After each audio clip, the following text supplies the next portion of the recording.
Thank you very much. That means a lot, brother. So I think, Anthony, you can have kind of a sensible conversation. Because well, you don't. I think. Oh, sorry. Go on. Let's get out of here. Thank you very much, everybody. We're gonna move to Alan Evans' channel. Boom! Boom!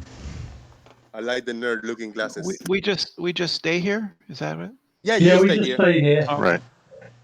All right, thank you. We are not an independent variable in this experiment. Right. No, I thought you were you doing are dinner not. and straightening pasta dress. You still here with us? Yeah, I've made pasta. Oh. Come on. I'm Yeah, official. by the way, Druss, You have tea draining very the early pasta. there, Russ. It's only Draining the quarter to pasta, that's what we call it around my house, too. Do you always eat so early? Also, when... I normally... Go ahead. At the weekends, we normally eat between sort of 5:30 and 6. All right. You've got younger kids then, have you? Now I'm 12, and 15. Ah, okay. When So- Spurs was just talking about Anthony Riley, did anybody else think that maybe he wants to drain the pasta as well? I'm pretty sure he was on his knees when he just said that. No. Because like, when Anthony came into this, he was debating with. Did you say when Anthony came? Hey, quick question. Hear the Quick whooshing question. sound, Quick Spurs? question. Did you hear that whoosh? Should I let P-Mars on? Yes or no? No. No. Okay. Never. Deny. Fuck him. Okay. Sorry, it's the one thing where you will see most ball earthers and most flat earthers in total agreement, hand to hand, shoulder to shoulder, facing forward. Yeah, well, it'll just go down. He'll start about saying you? the N-word, and then it'll just disrupt everything. And we The might Flat have a Earth nice was chat. Screaming out for somebody like Anthony because you ball earthers were constantly, because people weren't doing the research. As Anthony reads everything. He looks at Yeah, citations. nobody Please respects don't make Anthony. the Anthony certain- reads things, but he can't understand them, Spurs. He doesn't Yeah, that's understand why them. you attack And him, he man. doesn't understand the concepts that he can you barely. respect me. You can barely read, Anthony. can I You can just put a barely point read, Yeah, so you just tried to and knock you him don't down. understand the Guys, things that you're talking about. Guys, I just want to point up a point of order. We've had a really good conversation with Anthony. Yeah, he's been on point, on message. He hasn't dodged questions. He's not making claims that he doesn't, he can't at least provide some form of evidence for. What turns this whole thing into a shit show is when Spurs is making total abstract claims that he knows he can't fucking back up. What about Brenda? Like, What about Brenda? and I was going to follow. Wait, Anthony, I'm getting to the end of this, mate. There's Yeah. two sides to this, right? There's two sides to this, yeah. And all it does is it causes all this stupid bickering and argument. Everything goes fucking meta. Yeah, because it triggers certain people, and certain people want to latch on. And Brendan, you do that, but you don't. But again, I understand why. But Yeah, if we I give it stop back. that I give whole- it back. I give it back. I've it's already not been friction. asked. I've already been asked today about my genitals. Right? Have you been asked Yeah, today not by about your me. genitals? Not by me know? though, Brenda, right? No, Have you been not by asked him. about your genitals yet? Anybody else in here? asked Yeah, I about was the your one that genitals? got piped up and told him Right? he was fucking Right? rude. I think Spurs is interested in Anthony's, though. So look, let's just move on. Let's stop the ad homs, Right. guys. Should we get onto a I topic? give I'm as good as I get. I'm still interested in gravity. I'm still really interested in gravity, guys. As am I. Yep. And, Let's have a chat about that. Yeah.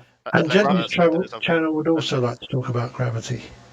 Brilliant. Do you want to kick us off gently?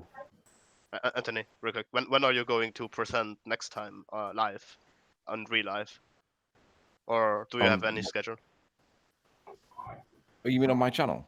No, like the presentation you did in front of the public. That you. Well, that was the convention, wasn't it? That's not going to be happening for a while. All right. I was thinking about visiting it once or so. Was it in England somewhere, right? It has been recorded. All right. The problem is there's no direct feed for the sound, so everybody's sound sounds terrible. Yeah, the sound wasn't very good, Anthony. We could just No, about, I we couldn't agree. see the screen either. We couldn't see your projection either, which was a shame. The reason why that is because if they make the sound publicly good for everybody, then it dilutes the exclusivity of the convention. Oh, I see the attendance. You mean, yeah? Yeah, because they need to pay the expenses of the venue, don't they?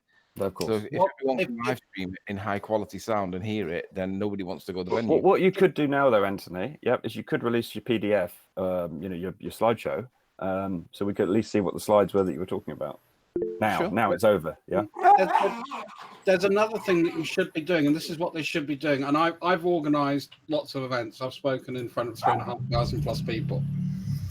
Which was I was going to say, how did you find the public speaking? Because you actually didn't do too bad, by the way. I was actually going to give you some props for that. You were well paced, and what most people do when they public speak is they speed as fast as they can to get through it. I'm okay with public speaking. Yeah. I know how to do it. Riley's a professional talker.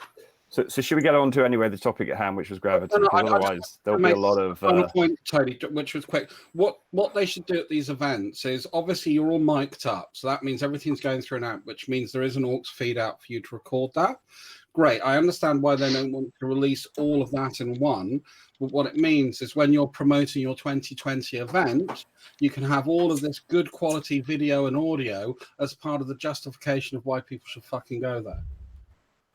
Point. Right, brilliant. So should we move back to gravity then, yeah, rather than sort of getting into these other things which might trigger people, yeah, and all these wonderful recommendations.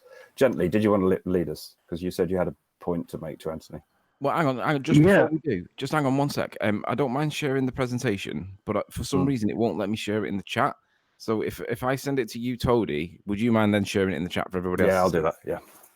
Just send me a message because I've got shitloads of. Oh, there it is. Yeah. Are you going to Skype it? I'll send it on Skype and then you can share it in the chat. For some reason, it's not. It's done this for the last 2 weeks with me and Jose's chat for some reason. I don't know why. If you're not a mod, you can't post a link. Oh, is that what it is? Maybe I won't be able. Oh no, maybe am I a mod? Oh yeah, I probably am. I'm not a mod. I'm not a mod on Alan's channel. You would be if you posted something in my chat. Well, on Alan's, right. Okay. I've spanned everybody. Yeah, but Riley means he's gonna send a private message on Skype, I guess, to Toby. Yeah, I've got it. But about sharing on the Google Meet, it has nothing to do with mods. It's just an odd thing that is going on about not even. It's in the YouTube live chat. On the outside chat, you can't post a link if you're not a mod. Yeah. Hey, Jose. Actually, I gotta. I'll hit you up and I'll show you. I'll type out how to do it. But in the meetup, if you go or the meetup main directory area, where all the settings are, there's actually a area you can set up for different roles and allowing people to either share, allow people in the room, etc. Okay, that's cool. Yeah, we'll do that later. Yeah. We'll do that. Thank you, bro. Yeah. Right, I'm going to share it now in the chat so we can have a look at it. Be good to watch it with Anthony's video, of course, as well. But anyway, carry on with the gravity thing while I'm doing that. Let me ask a few questions about it. Like, all right, Anthony, you said you believe in weight, right? Do you? Are we on the same page that weight exists? I don't remember your statement. Are you talking to me? Yeah. Sorry, what was your question? Like, does weight exist? I think I remember that you said things have weight. Did you? No, the issue with weight is that Rumper says that scales are a force measuring device, but he's adamant that mass is not a force. But Einstein says that gravity, little g, is not a force. So what force is being exerted on the scales? Because they are putting a number on the scales. So what's causing it if it's not mass or little g? It's the acceleration of the mass. The mass is accelerating against the scale. I wanted to we had this conversation before about F equaling ma. But if scales are a force measuring device and mass are not the force, and the acceleration caused by little g is not a force either, what is making the acceleration? Or both the acceleration and the mass. You can't have acceleration on its own, and you can't have mass on its own. All mass is inertial mass. No, mass. You can have mass without acceleration. Mass is what is the force. It's what creates the force. I'm sorry. Let's just say weight. Let's define weight just for this conversation. I know that it isn't the definition, but let's say weight is the thing that let's say weight is the thing that is responsible for things falling down. Let's just say it for a moment, and now we have to we have to imagine, or we have to find a way in order to explain it, right? And I think you are a big proposal of the relative density, aren't you, Riley? Like, relative density is making things fall down, according to the belief I think you are holding. Or am I wrong, Anthony? I'm sorry, I've just got two things that. Sorry, ask the question again. No problem.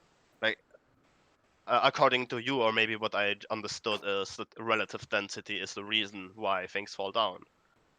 The reason why things fall down isn't the observed phenomena. The observed phenomena is some things appear to go down, some things appear to go up, some things appear to suspend within the medium. All right, let's then say relative density is what makes things fall down as soon as the initial mechanism gets released. Let's say when I let something fall, right? Then relative density takes over, doesn't it? According to most flat earthers I've talked to. Well, it's the medium density relative to the object density. Yes. We have a stone denser than air, and the stone falls down, doesn't it? Sure. But now the question is, can we apply it to all observations we make in the natural world? Yes or no? I need to get this out because I gotta get out of here. Lottie says abuse his range for a second. He timed out Tom because he made kind of a weird comment, but it was no need to time him out. So shout out to Lottie, come on. Okay, so yes, I would say it can apply to all observations in whatever medium. It is relative. So when we think about pressure in an open container, which is the ocean, right? We can say that the weight of the water is pushing on us when we are inside the water, right? Yeah. Can we say that? But the thing with the ocean is, as I said before, my last statement was that the pressure increases when you go down, when you swim down, but the relative density doesn't. Sure. So we have relative density that doesn't explain such a phenomenon, which is really important. So we need if you add more pressure to your density above, and you're pushing down with more pressure, you're adding an extra factor, aren't you? Would you agree? Well, you add the factor by swimming down, obviously, but the thing is that I'm focusing on relative density, and the relative density stays the same. So there is another factor of why we experience that pressure. Yeah. It cannot be because So the cause is the disequilibrium between the two densities, right? One over the other. That's the cause. The disequilibrium between the two. The effect is the change in pressure. But if you add more pressure to one side whilst keeping the density the same, you're adding the cause to the side as well. You're adding two causes. Where does the pressure come from, I think, is what he's asking, Anthony. So well, if you've got a column of water above you and you're adding pressure to it, by doing that, that's the cause. You're not adding any pressure. It's the same density. What is accumulating the pressure at depth? What's the force doing that? Well, because it found its equilibrium. It found its equilibrium was water. So now what's causing that additional force? If you're adding pressure above it by virtue of a column of water, by doing that, you're adding the mass, which is creating the pressure. But why is the mass going downwards? It's at equilibrium. What's causing it to go down? The pressure is free to go to the upside. I mean, it isn't sealed, right? Sorry, I'm sick, so sorry for my voice. So it isn't sealed, right? It is free to go, and the relative density stays the same. But the relative density is giving you the pressure. But if you then add more mass to one side to add more pressure, and then say, why is the density staying the same? I would say it's not, because you're adding a column of mass to the density medium that's changing drastically the pressure.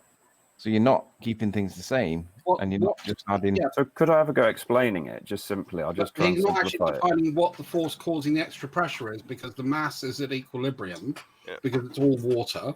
So why is there a downward force increasing the pressure as you go downwards? That doesn't make any sense in this model.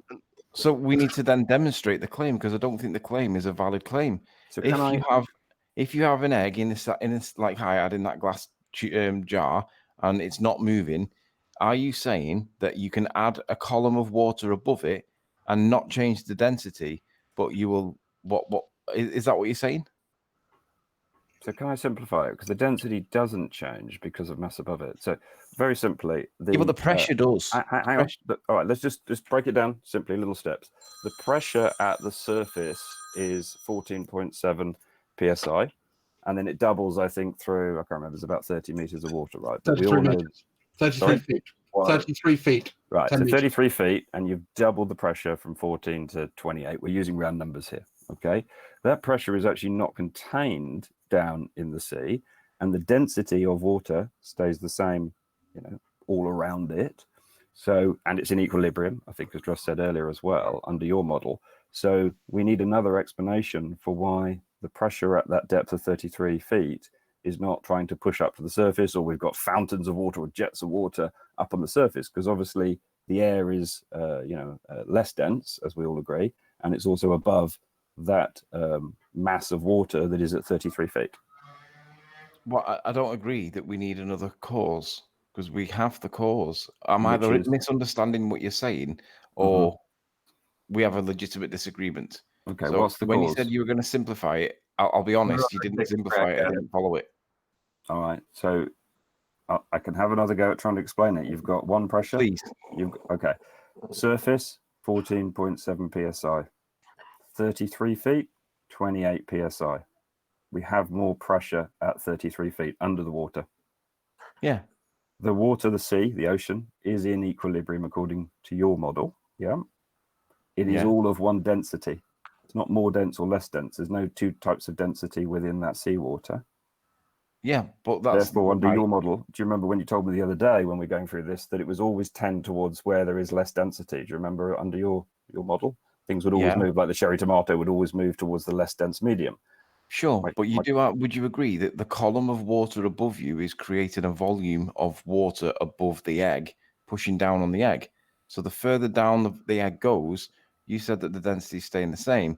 It isn't. The further down the egg goes, the volume is increasing because it's creating a bigger container by virtue of its depth. Would you agree? No, I don't think the density of the water is changing. Yeah, and you said that once it finds its equilibrium, it's at rest. These are the words you used. So it doesn't matter how much water you have, it's at the same density. Yep, so it's at rest. So there's no force, as you were describing it, doing something. This is wrong. So what I'm trying to understand is, why does the pressure increase? The density doesn't increase. It's the same density, but the pressure increases. We can use weight and gravity to explain that. What's your cause? The cause is the increase in volume, because density is mass over volume.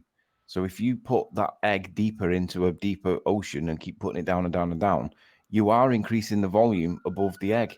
You are increasing that volume above it.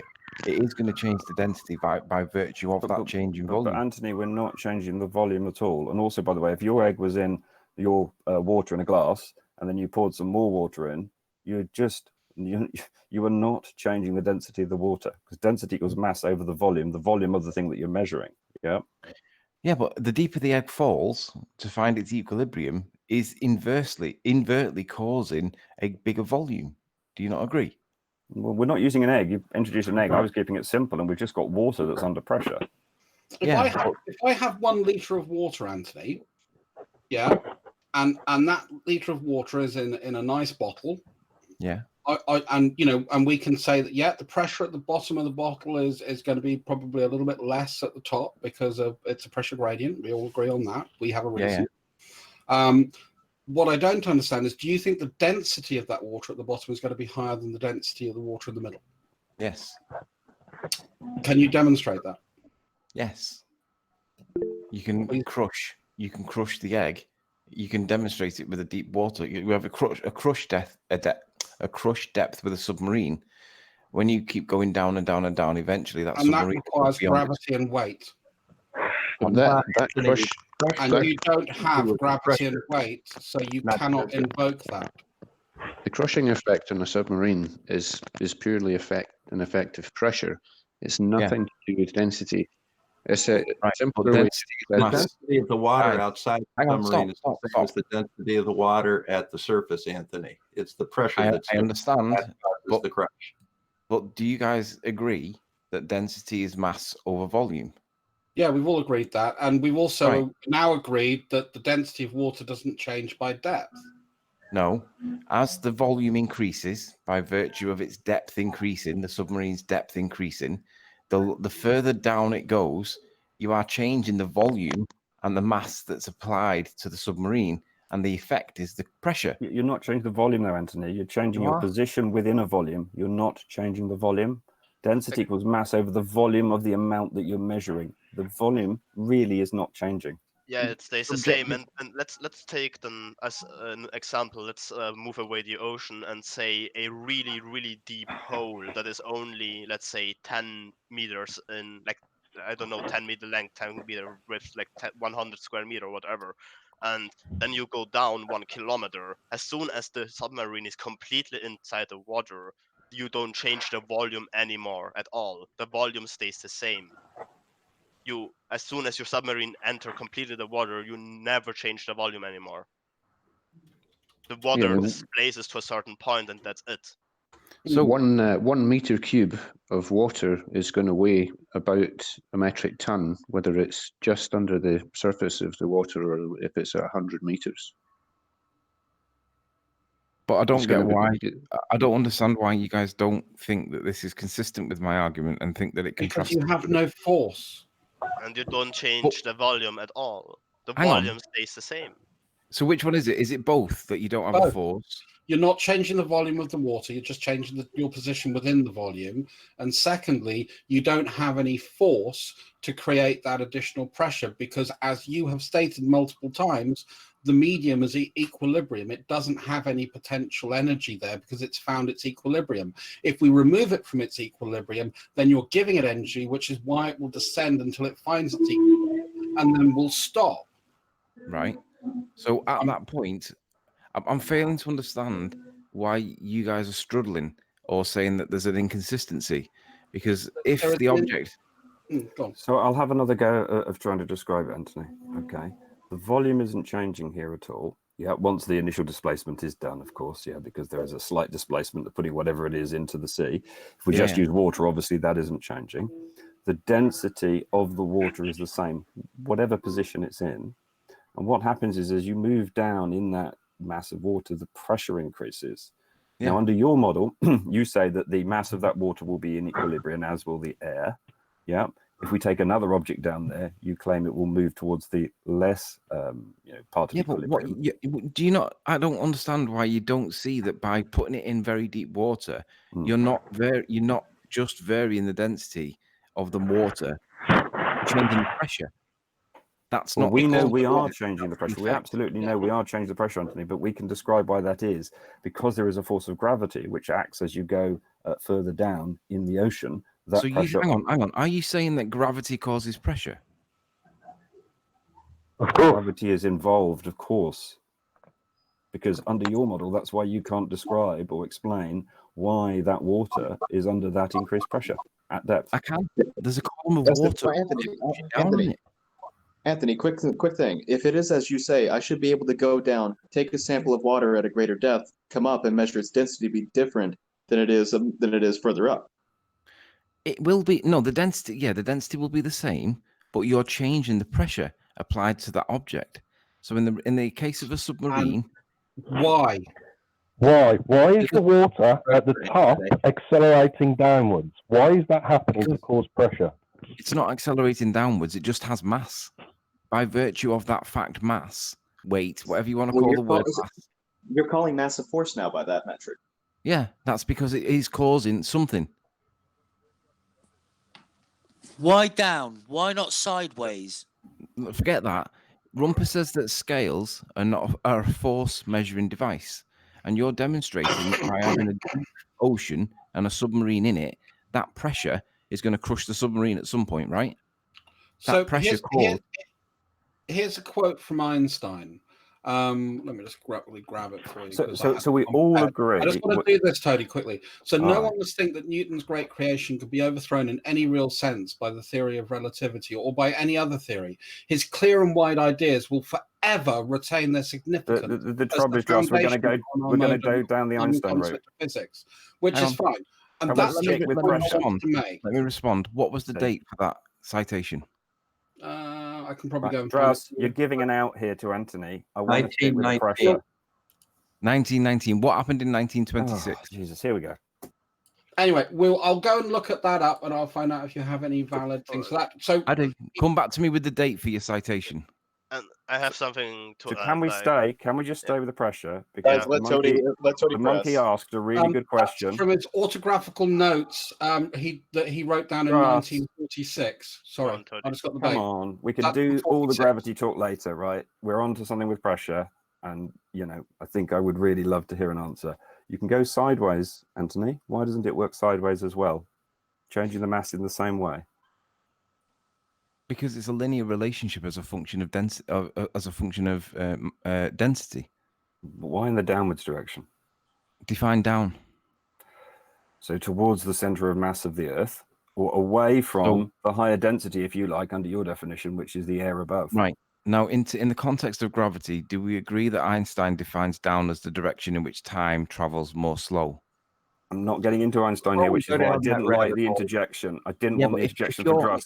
I just want an answer of why down towards the ground you're standing on. How's that?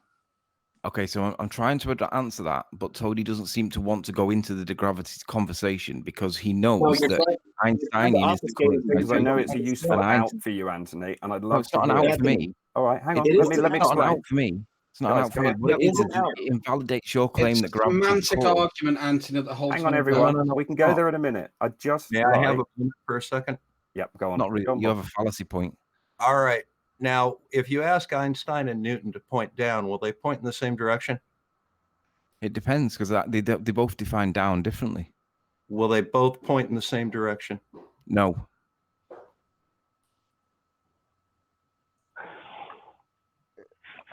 That's ridiculous. Can we get back to the pressure? Hang on. Go on, Bob. Yeah, I don't really need any further comment. Wait. Go on, Bob. I dare you, Bob. Ask me why. This is how we know that Riley's a Poe. Right. So what's happening here is, just so everyone realizes what's happening, unfortunately, Druss brought up gravity, and this is a very topic that Anthony could talk out very volubly for a long time and very well. We know that. You can debate with those students for 2 hours, but we're not getting anywhere with our relationship around relative density and pressure and understanding Anthony and Arwyn's model, which I would really love to understand more. So, in the context, he's asking you a simple question: which gravity? He wants to know which gravity, Einsteinian or Montreal. Newtonian? Why don't you shut the fuck up? You don't know dick about. We know our explanation of why when you go down at depth you get an increased pressure. I'm interested in Anthony's relative density model and why the pressure at depth is more than the pressure at the surface. We've established the density of the water doesn't change, haven't we? I'll We've answer agreed that, that. but what I'm going to do, I'm going to ask Bob the fallacy guy if he wouldn't mind answering his own question with a dedicated video for why you asked the question, would Einstein and Newton point in the same direction for down? And I said no, and I haven't qualified it, but I want Bob to respond for why they would. Do a video on it, Bob. Tell me, would Einstein and Newton point in the same direction for down and why with citation? And then we'll see then we'll have a conversation. So somebody's got to do your work for you again. My name is Anthony. Two at once. Say again, Bob. We'll have a conversation when you know what my name is. Now we're going to get back to the density question. Bob, the fallacy guy is your name, isn't it? Everything's a fallacy with you, Bob.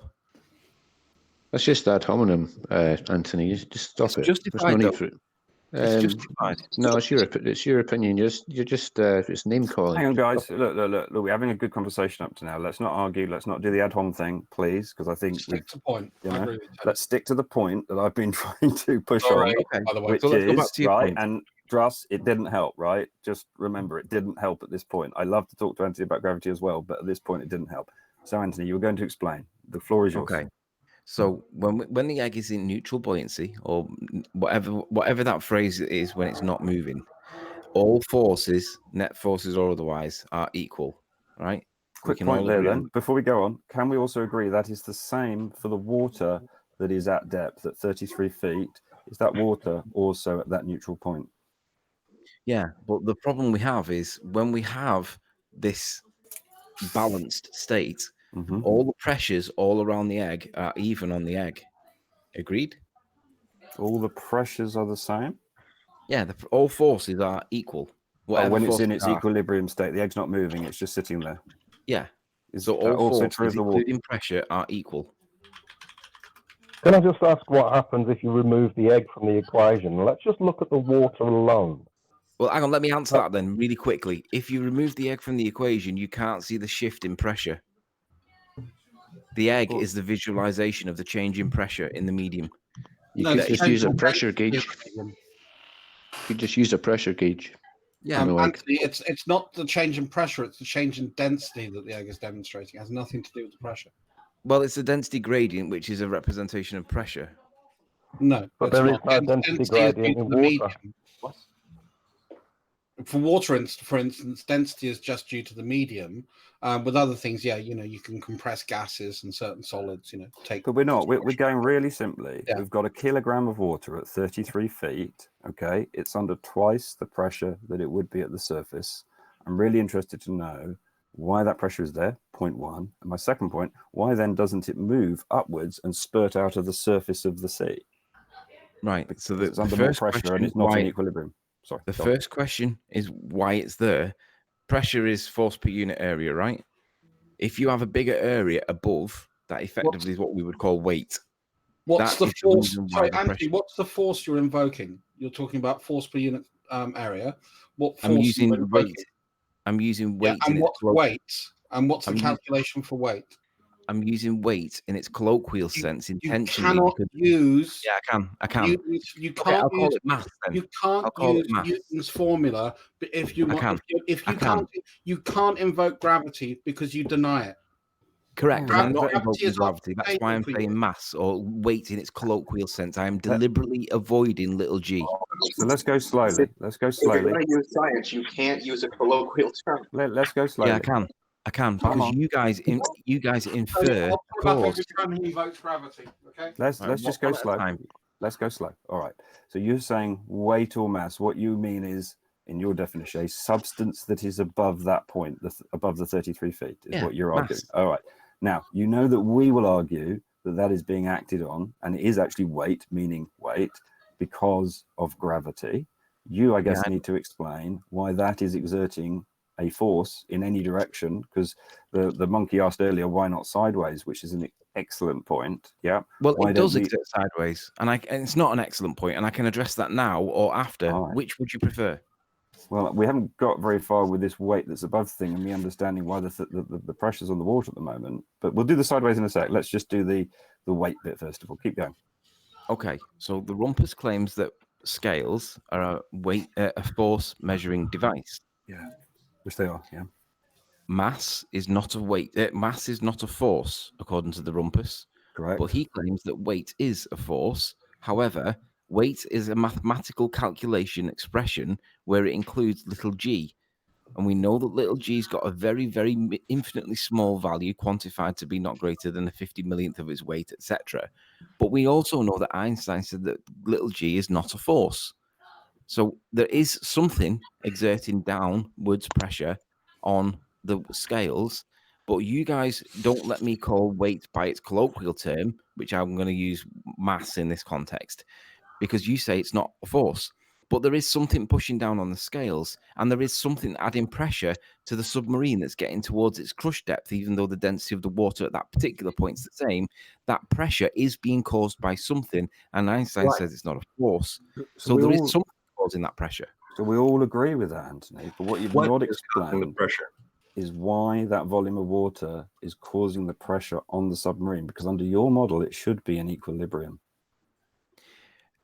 The answer to your question is, why is that volume? What did you ask it again? So I'm saying, why is the submarine or the egg or even just that piece of water under that amount of pressure? We would say that the water column above it and around it is acting under gravity. Yep. And so that's causing that pressure. You obviously need to explain that, because according to your model, it's in equilibrium. No, it's not an equilibrium, is it? If you stick another 10 feet of water's weight or mass above it, then that's creating a lot more pressure above it. And then that immediately changes the relative density of the egg's relative density of the position it's in, because there's a lot more pressure. By that logic, there should be a current running top to bottom continually then. Why does the water not always want to find its equilibrium at the bottom? It's called a gradient. So look at my screen, Anthony. There is no pressure gradient. Water is uncompressible. Sorry. Pressure. I illustrated the problem here. So what we don't understand, Anthony, is why is it not jetting out of the surface into the air? Because that water is under twice the pressure at 33 feet. So nothing's containing it. We're not put it in any kind of container. That water should be wanting to rush up to the surface, which is a place of less pressure. We can demonstrate that's what does happen. We can do it with, I mean, it's difficult to do it with water because it's very dense, but we can demonstrate that atmospheric pressure will do exactly what you've just described. But hang on, why doesn't it happen in our situation that we spoke about, which is in the oceans of the world? Why do we just not constantly see all these jets going up all over the place? Because we don't. And we do know the pressure at depth is twice what it is at the surface. Because there's mass on top of the point where the created pressure is, stopping it from being pressure. That's why pressure is the force per area volume. And all mass is inertial mass. All mass. And no, it's not mass. Right, force. we need a definition from you for what mass is, because you keep calling it inertia, and that is one way to describe it. But I'm not sure the way you're using the word inertia correctly describes mass. No, I'm not saying inertia. I'm saying inertial mass. Yeah. So you cannot define mass without inertia. By virtue of its presence, that is the thing that's controlling the pressure. If it wasn't there anymore, then you wouldn't have the pressure. It's the same as if the thing wasn't accelerating, it wouldn't have any mass that was measurable. It would be zero. No, because mass is a quantity. Mass is a quantity of molecules per volume. Equally, like mole, equally, it's the measurement of inertia. I completely agree. That's atomic mass. I completely agree. But what gives it any kind of weight? Atomic weight, don't we? Say that again, sorry. We do agree that water and all molecules have atomic weight. Only when they're inside an inertial frame of reference, yes. Outside of any kind of inertial frame of reference, no. But we are inside an inertial frame of reference. Exactly. Because it's accelerating down due to gravity. Exactly. Thank you. Exactly. Yeah. Oh, so right. I think So we want to keep to the really simple point here, Anthony, that unfortunately I haven't yet heard an explanation as to why that force at 33 feet is twice what it is at the surface. And also, give me the explanation, but you just don't accept it. The explanation is by virtue of the fact that there is mass above it. That is the reason. So hang on, let me just get this right. I'm going to write this down. Hang on, I just want to check I get it right so we don't change it later. Because earlier on you were saying that, hang on, earlier on, Anthony, you told me that the density changed. Then we had to convince you it didn't. So I just want to get this straight. So your reason for the twice the pressure at 33 feet is what? The mass? By virtue of the mass above the submarine 2, the pressure is increased. Now, that's very, very similar to our explanation, other than that we would say it's the weight of the water, obviously, is making that pressure. So can you explain why mass is... Weight is not a force. So can you explain why mass, well, weight is? Yeah. Weight is not. Einstein said so. Let's be clear. Weight is not a force. We're not going down the Einstein bit at the moment. We're happy to do that later. Reject Einstein. You can't reject Einstein. At the moment. Gravity is not a force, not weight. Yeah, wait, if you're going to say we can't... Oh, wait, Riley, if you're going to say we can't reject Einstein, you need to apply it appropriately. Yeah. So weight is not a force. Hang on. Keep it simple. We agreed not to go at the moment down this Einstein sort of, thing, which Anthony is very happy to argue. We have got observations. It's twice the pressure. You say it's due to the relative density. Your explanation to me now is that it's the mass above the submarine or submarine 2 is due to the pressure, of that mass. I'm asking, because that's very similar to our explanation, except for we'd say it's the weight of that water, going down due to gravity. Why is that mass not making that same pressure sideways? It does. It doesn't. So it Sorry, does. the pressure won't change if this goes here or if this goes Why do here. you think there's no lateral pressure? There is lateral pressure, but that pressure is not twice what it is on the surface. It would be the same pressure. So hang on, if we took 33 feet down, or I took 33 feet just under the water, you were saying there's the same mass there, by the way, in both directions, isn't there? Down and across. Yeah. So why then do I not see double the pressure 33 sideways to whatever point I've got on the surface of the ocean? Well, surely in the ocean, the pressure sideways, by that reckoning, would be a lot more because there would be a lot more water to the side. Let Anthony mess it up. Let Anthony mess it up first. Then we'll explain it to him. You made a claim that we don't see the pressure double by going laterally. 33 feet. I'm being very specific, Anthony. 33 feet down, we see twice the pressure of the normal atmospheric pressure, 14.6. We get to 28, whatever. And if we go sideways 33 feet, just under the water, so just under the surface, there's the same. In fact, there's probably more, as the monkey says. But there is the same amount of water there in that direction. Why don't we see double the pressure? Right, that's a claim, and I want to see evidence that supports it because I've got evidence that doesn't support that. So you've got evidence to show us that it is twice the pressure. Absolutely. Okay. Anthony, going sideways just under the water. Anthony, wherever you go on the sea, and you descend 33 feet or 10 meters, you're going to get the same pressure. Yeah, we've everywhere. just discussed that point. Why are you reciting it? We've just got to a closure. Let's go. No, well, you're claiming that if you descend 33 feet and then you go to the side laterally for 33 feet, the pressure is going to be different. That's what you just said. Correct. And I can demonstrate it. Clarify again. Hang on, let Anthony demonstrate it. Could you demonstrate it? Point one and point two. What's the starting point? Because I didn't even define a starting point, so I don't know how we're going to measure 33 feet. Oh, it's okay. I've got it over a mile. I've got it over a mile. I want you to clarify the claim again. Sorry. So you're saying here on my screen that when this submarine moves to the side, the pressure will increase. No. The claim is why. That was the question you were asked. That's just what you said, Anthony. I've got it written down as well. That's what you said. The claim was at 33 feet in depth, why is the pressure different to 33 feet laterally? No. And that's a claim. That's what you said. That isn't what I said, Anthony, and I will say it again. Put it on screen in writing. Hang on. I'll say it. I'll say it again. I've got it written down, but I'll say it again. 33 down, we go from 14 psi from the surface, excuse me, to 28. Hang on. Just get Zinda, just get your text button now and write down what he says word for word, please. Wait, I'm gonna have to go back to the computer. So wait a moment. Why didn't you just make a note, Anthony? I've written it down. Got it on screen. All right, you write it down. It's important. You write it down. So you can pick it at some. Okay. Are we ready? Yeah. Yeah, go on. So, okay, I'm asking you the question from your model, right? I know the answer to our model, but from your model, at 33 feet, we go from 14 psi. I'm using round numbers at the surface to 28 psi. Yeah. Yeah. All right. At a depth of 33 feet. Okay. Yeah. On submarine 2 in this example. And I am asking you why we do not see the same phenomenon because of the volume of water when we go laterally, sideways. Yeah. So when we travel just under the surface, 33 feet in whichever direction, shouldn't matter, because the volume of the water should also, make the 33. Sorry. I gave the answer by two ways. Mm-hmm. One, I said, you've made a claim that it doesn't do it laterally.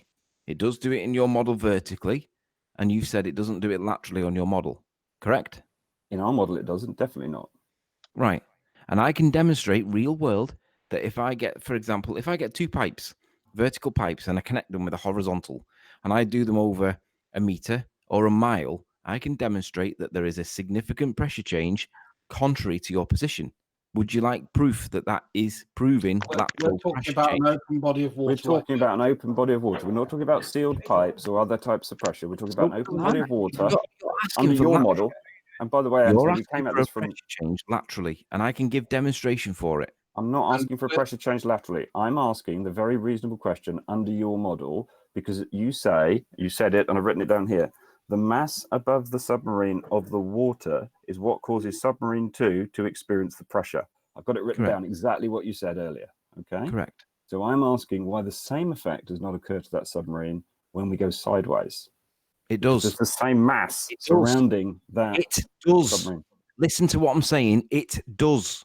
And I can demonstrate it. For every 33 feet, you're going to get an extra atmosphere of pressure when you move laterally. Yes. I can demonstrate it in an open body of water without using inertia. In an open body of water with nothing above it. That's exactly what we're talking about here, Anthony. Right, okay? You have to have, so we're not asking for any inertia as a factor. You cannot have pressure without containment, guys. Hold on a second. What's containing the top of the sea? You haven't got any containment at the top of the sea other than the coast. What have I got? So I've got pressure below without a container above. Great, thank you. No. You have the container. The pressure's created by the shoreline all the way around the ocean that you're on. So you're Well, what's happy. above it? So, hold on a second. So you're happy for pressure in an open system then? Right. You're now Are asking. You happy? Are you happy that pressure can be generated in an open system? Not to answer the question that I've been asked. No. So can we just come back to Zinder's diagram, which is incredibly helpful? If we have this hole that's drilled down and then also obviously a channel or a hole going sideways, to simplify it, right? Rather than the sea, we'll use these two, like a deep hole that's 33 feet deep and then a pipe that goes laterally 33 feet, just like Zinder's Actually, drawing. it's like a diving chamber. If you go in and do a sea Whatever. survival, It's like what we see on the screen. Zinder's drawn it, right? So it'll be less confusing. Okay. You're going to ask the same question again, and I'm going to give the same answer again. So don't Then bother it asking does. it. I'll give you the answer. The answer is yes. It is the same scenario laterally. But I'm going to add just one thing, Anthony. You do realise that the top on Zinder's diagram is open to the air. So what? It doesn't change anything. All right. And you're going to say that it gets to be whatever, 28 psi when we go sideways in that channel. Yes. All right. For the 50 millionth time. Yes. Hang on. Hey, come down. Right. It's going to be all right. What happens when you come back the other way? Does it double up again? So Zinder, would you mind opening up a blank page for me? For writing? For me. All right. I'm just looking forward to seeing the demonstration now then. Can I just say something quickly, Anthony?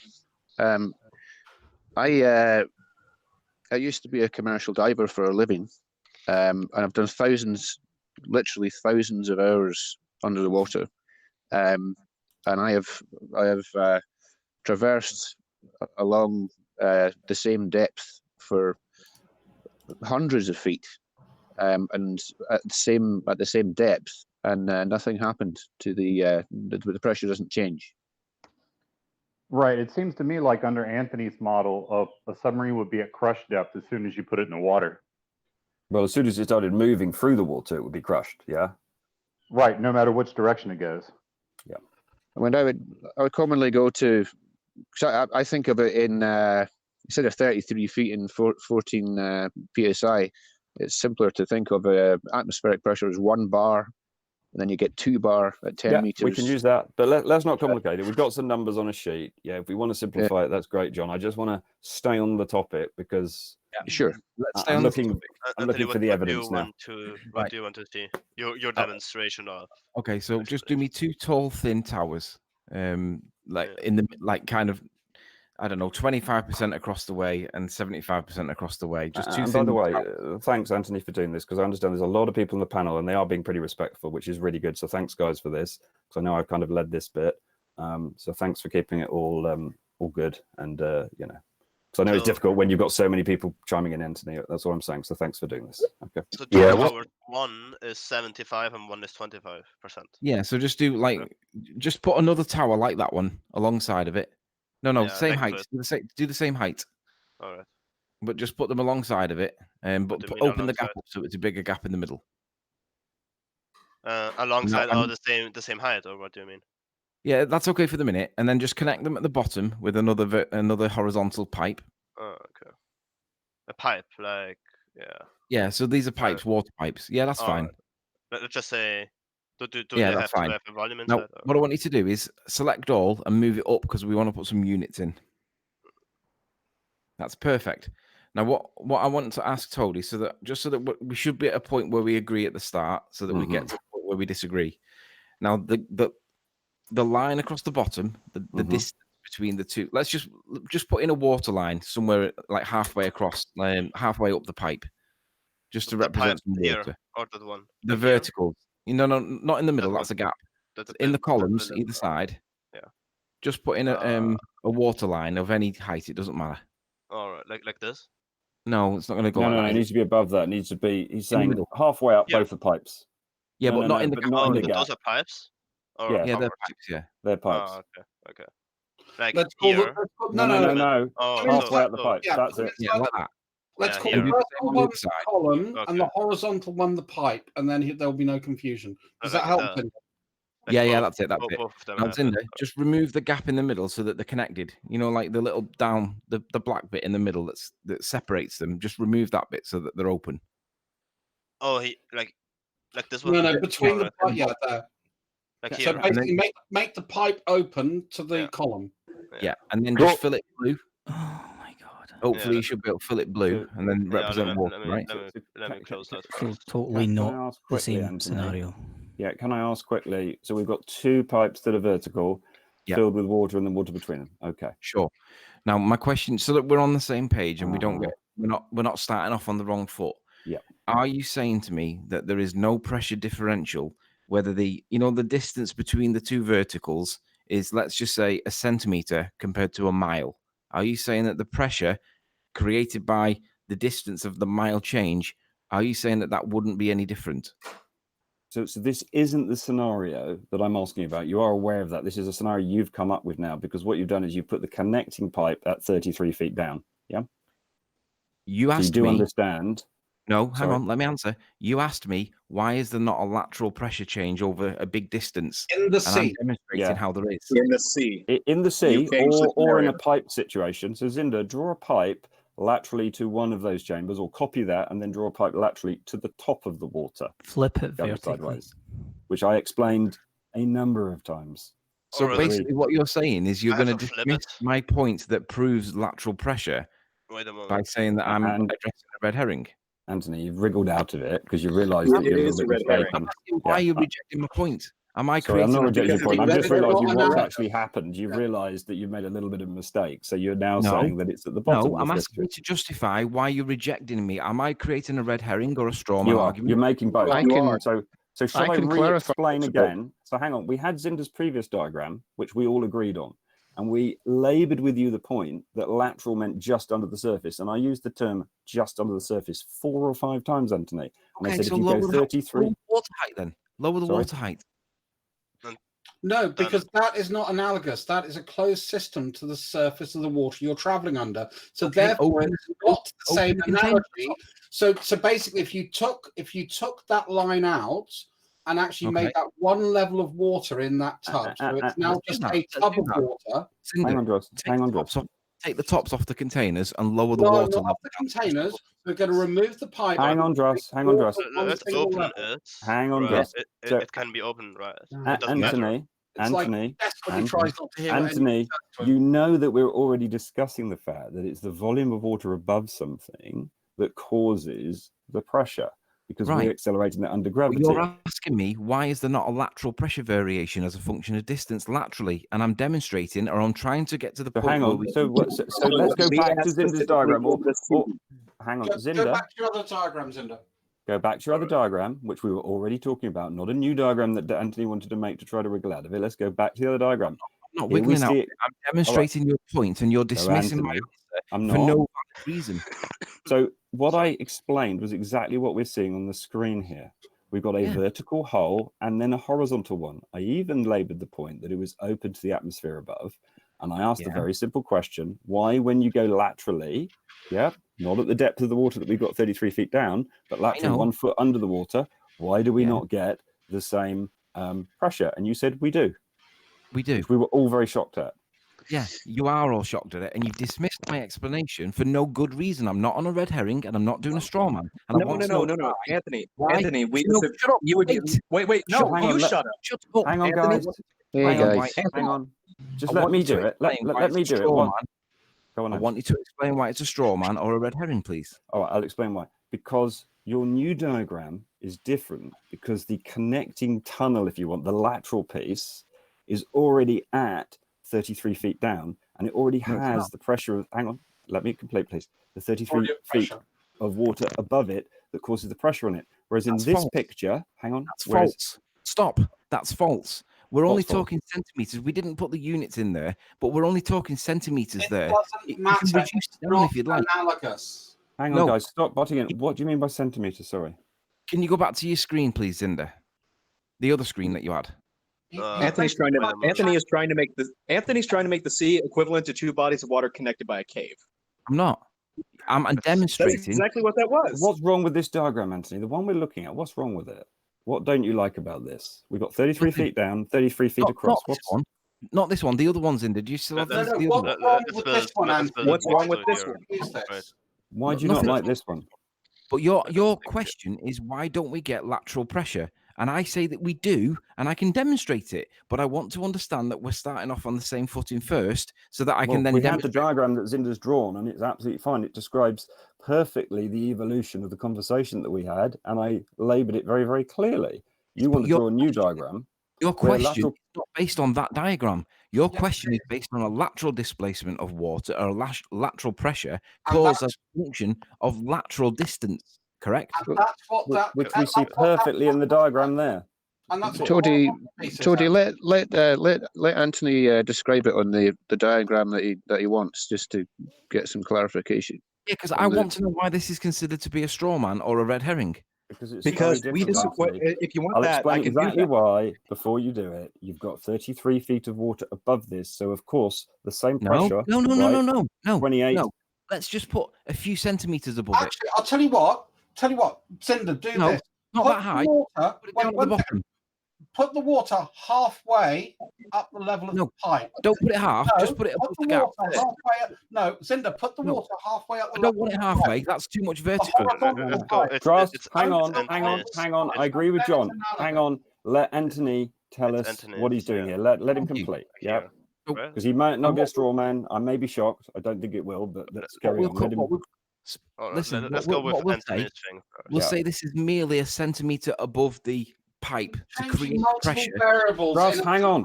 Let him complete. Let him complete. We need to be patient. Yeah. Okay. Right. So that's a centimeter above a lateral pipe. How big is the lateral pipe? Just so I know the dimensions we're working with. We'll say the pipe's 1 centimeter, and we'll say the distance above it is another ½ centimeter, just to be above it. So there's very small pipes here. Yeah, just small pipes. All right. But my question is, if you're asking me to demonstrate why there's not lateral pressure variation as a function of distance laterally, is that your question for why we don't see that? Because I can demonstrate is exactly what I've already asked, which is why in the diagram that Zinder has drawn. All right, sorry. Let me rephrase the question. Let me rephrase it. You asked me, why don't we see lateral pressure? Because you're going through the same mass. You said it's right. So hang on. Let's go back. I've written it down. You said it again, Tony, from the beginning, because he's trying to change the question. Can I not pose it's a fine. quicker Just let me solution? recap. Guys, one at a time. Just let me recap. It's been between me and Anthony. Just let me go through it. Don't worry, guys. I've got it. It's all good. All right. So what you said was, Anthony, your description for why the submarine 2 is under that pressure at that depth is because of the mass of the water that is above it. All right. Yes. So then I asked the logical question, which is, therefore, if submarine 2 is at the surface and not descending down and it goes sideways, it's moving through the same mass of water, your description mass. All right. It's doing it in a lateral direction. Therefore, why is it not under the same pressure as it is at 33 feet? And you said, yes, it will be. It is. And I want to, let's just put some numbers in so that we can make the relative numbers the same. Zinder, would you mind putting the width at 33 feet? So the gap between the two verticals. Let's first say, what's the width of this one, of the tower? Not in Anthony's diagram. It's different to the other diagram on the left. It's not the same. Anthony, we're talking about, hang on, I'll make it really simple. We're either talking about diving 33 feet or moving laterally 33 feet, not moving laterally 33 feet at a 33-foot depth. Toady, listen, I'm putting 33 feet in laterally because I'm addressing your question. No, Anthony, you're reducing the level of the water that we're going under to below the surface. Therefore, yes, you are. That's what that fucking pipe is. It's below the surface of the water, which is why it is not analogous. You have changed at least 4 variables in this experiment, and it's not on. Yes, you have. So I still think it's good just to let Anthony just make his diagram and let him explain it. Yeah. So I mean, he hasn't even finished yet, and you're trying to tear it to bits. We don't even know what he's talking about. The question. Well, John, here's the thing, though. When it comes to this, he's describing an underwater cave. He's not describing an open ocean. Yeah. Right. Well, if it's open, if those 2 pipes are open at the top, it's analogous, in my opinion. They're not in that diagram, but if you make them open. The question I've been asked is to demonstrate whether or not there's pressure as a function of 33 feet laterally or not. And all I want him to do right now is put in fucking 33 on the length, please. So you can do that. And But just hang on, guys. Hang on. Hang on. Double Please. the atmosphere. Hang on. moving laterally. Hang That's on. what he said. Hang on. But there's one little extra bit to that, Anthony, which is laterally 33 feet, but at the surface, not at 33 foot depth. Okay. So we'll say the height of because otherwise, obviously, at 33 depth, it would be the same if you went 33 sideways, wouldn't it? Listen to me, for fuck's sake. We're going to say the height of the water is equal to the height of the pipe. We'll say a centimeter. A centimeter over 33 feet. All right. Yeah. Centimeter. 1 centimeter. Would you now agree that that is at whatever you said? Does that satisfy the parameters of your test? I would say, Anthony, that you would need to have the depth of the water in the 2 vertical pipes at 33 feet as well. Just hang on, we're getting very confused here. Right, hang on, we're getting very no. confused, right? That's the thing I'm trying to avoid. Slow down, one thing at a time, right? We are talking about either the submarine diving to 33 feet and it gets to, whatever we said, 2 atmospheres, okay? And we're asking why we're not getting 2 atmospheres when it goes laterally just under the surface. Okay. Yeah, what you've drawn. I'm trying to address it. Right, not letting me finish. You've not got the diving bit here. You do realise that there's no diving bit here. Would you agree that the 33 feet lateral distance is equal to, and it doesn't matter what height? Yeah, I don't know why we got pipes. You could just have it in an open bowl or whatever in a swimming pool. I'm doing it in open pipe, so it's easy for you to understand that this is how we can.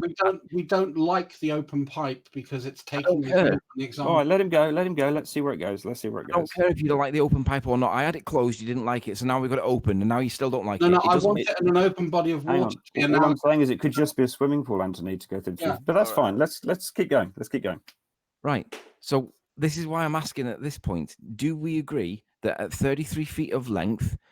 Your claim is we don't see that pressure. My claim is that I can demonstrate that we do. Do we agree that Correct. Now? All right. So let me just state my position. If this was whatever pipe, we don't know what the width of the pipe is, but I'm assuming it's like 1 meter or 2 meters, the width of the pipe. Okay. 1 centimeter is what he said. Sorry. 1 centimeter. Yeah, 1 centimeter. The diameter of the height, like here. You're saying the diameter of this pipe is 1 centimeter. Yes. Yeah, because there was an issue with how much vertical water there was. So now we get into fluid dynamics and flow mechanism within a pipe, which is not analogous to an open. I'm fine with that. You've got a pipe. It's 1 centimeter across. It's a long tube, isn't it? Right? Yep. I don't know, a pipe. And it's 33 foot. And for some reason, you've got some uprights on it that I don't quite understand. But yeah, I think that the pressure at one side will be the same as long as it's not been closed off in any way. I believe that the pressure just under that will not suddenly magically, when you go to the right, be much more than where you start from. Right. So that's the point. That's your claim, isn't it? So it's not my claim. It's your claim that the going laterally 33 feet creates pressure.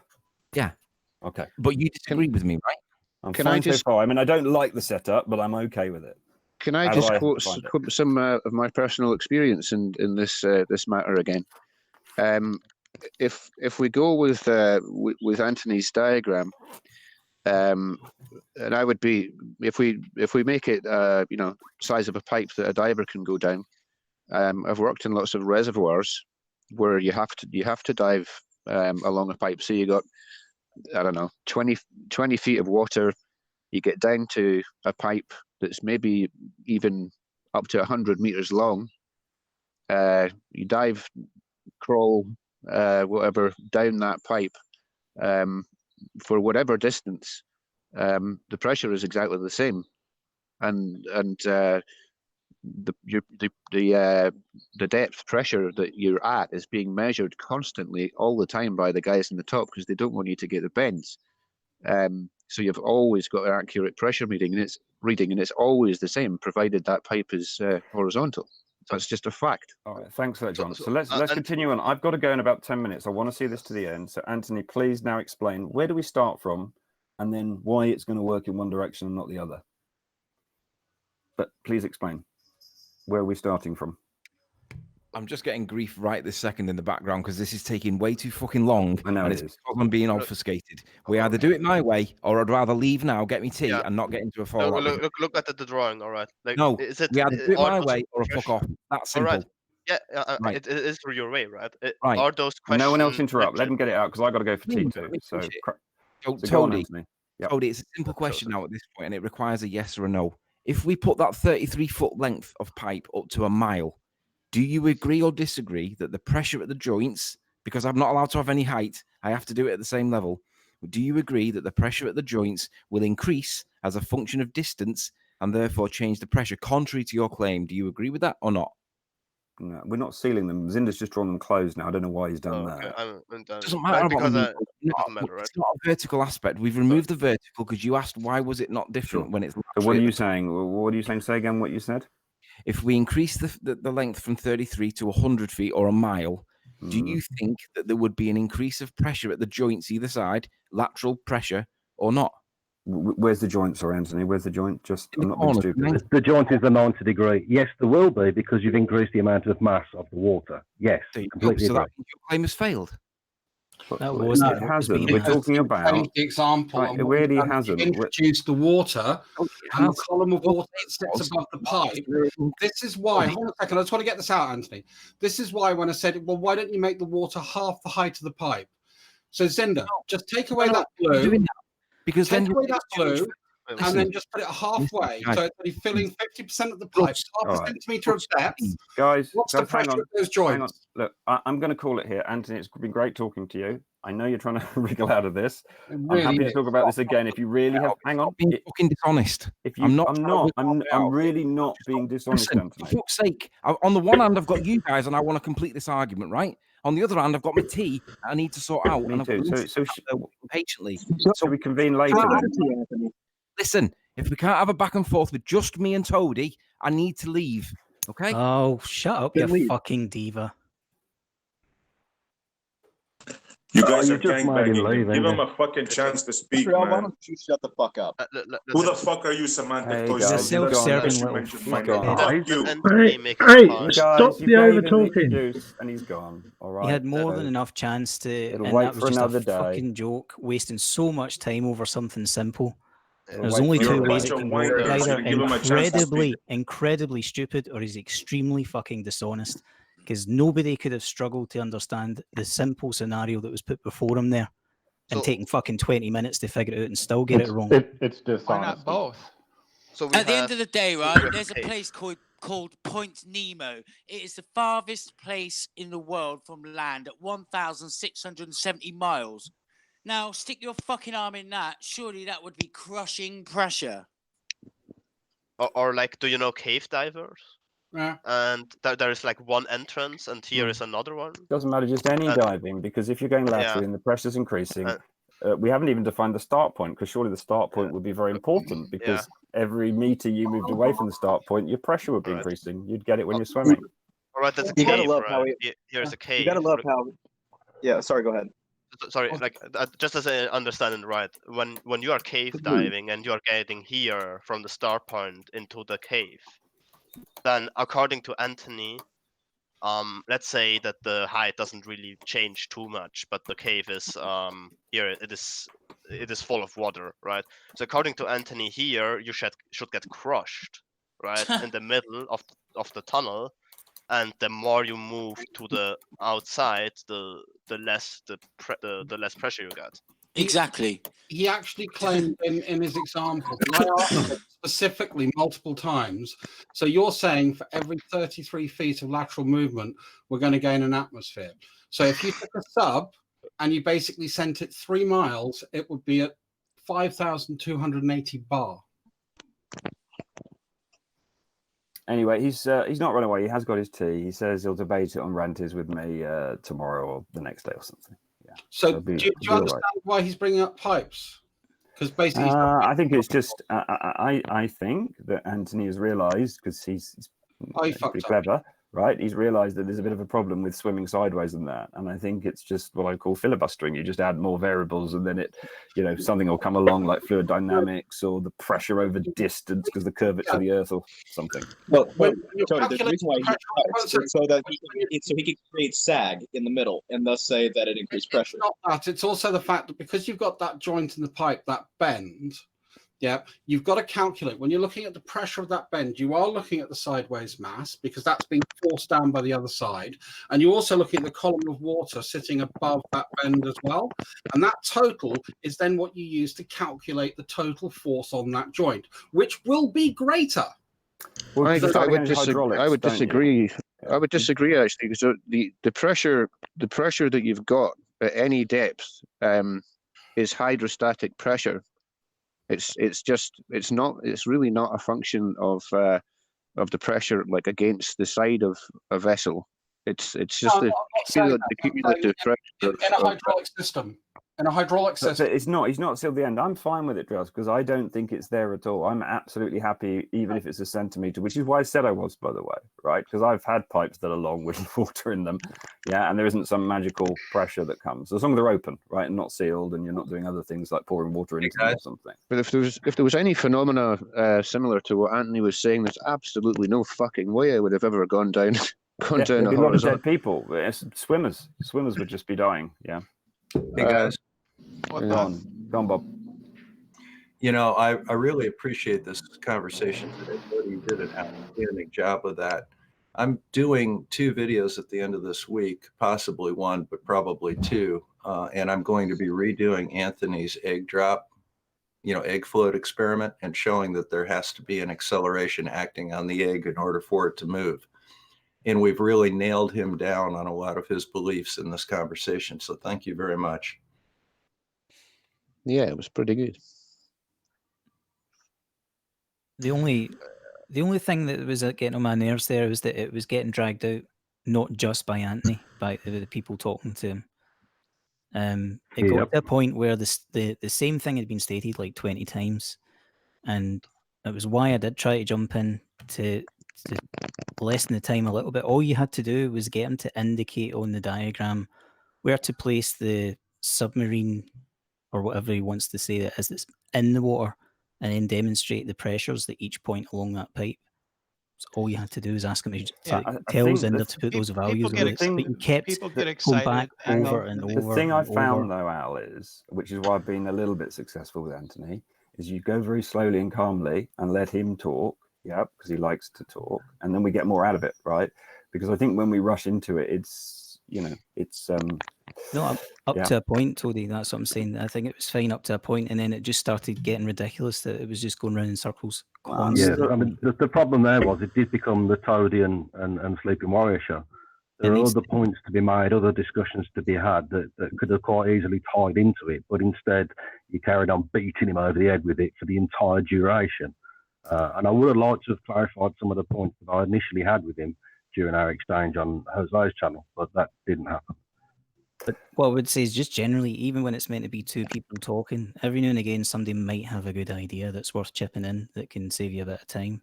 You know what I mean? So if somebody goes, "Excuse me a minute, can I say something?" Maybe it's worth listening to them rather than just insisting that it's only ever you and the other person. Especially when you're dealing with somebody like Lily, because just what you're saying, to an extent, you need to work with them, but if you let him do it, he'll just go on and on and on all night. You have to have a cut-off point where you actually guide it towards a conclusion instead of just fucking dragging it out forever. I will say one thing, as we got onto water in pipes and stuff, I would have liked to have seen Anthony explain a siphon without gravity. One of the many questions that will mess them up. Because I have heard him in response to that question, when asked how you would do it with buoyancy and density, that he replied, "You can't do it with buoyancy. That needs gravity." So he actually learned something. So I think then the good approach. Learned something. That was way in the past that he said that. Sorry, Tony, didn't mean to step on you. No, I just meant a good approach then, if Al's right, and I'm not saying he's wrong, because I think people do have good ideas, would be good if we just started with some really good, solid diagrams that we could share with Anthony, and then he could describe what's happening, because that would make it easier, right? We spent a long time messing around trying to get a diagram that him and we were happy with, and, you know, on the fly.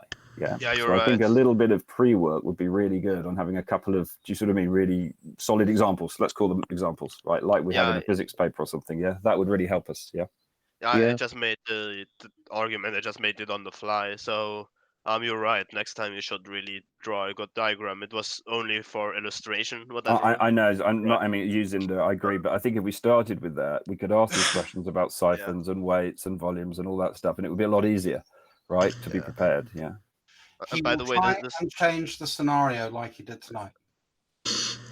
But I think even for his argument's sake, it still doesn't explain what we wanted to ask him. Even if we have a sealed pipe.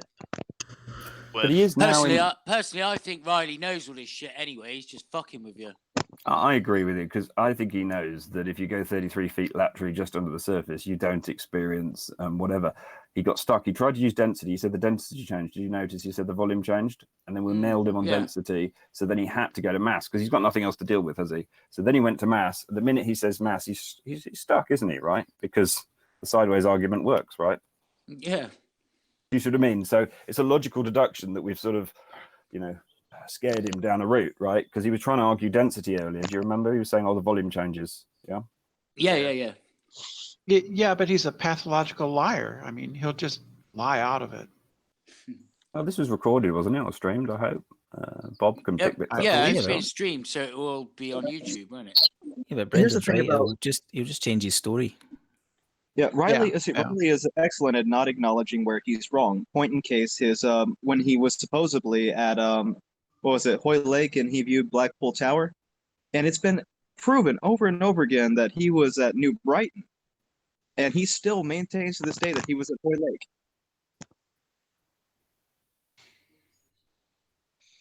There's several examples. Obviously, the most famous one is the whole eclipse thing, the bet with Mark.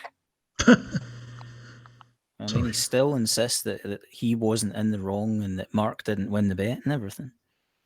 Yeah, so he was not at New Brighton, but at somewhere else. Where else was he? He was at New Brighton, but he claimed to be. He was at New Brighton, but where was the place he said he was? Hoy Lake. Are they close to each other? Sort of like you could make that kind of fuzzy. 25-minute car ride. Oh, so that's quite a bit of difference. Brenda, not the sort of mistake if you live in the area.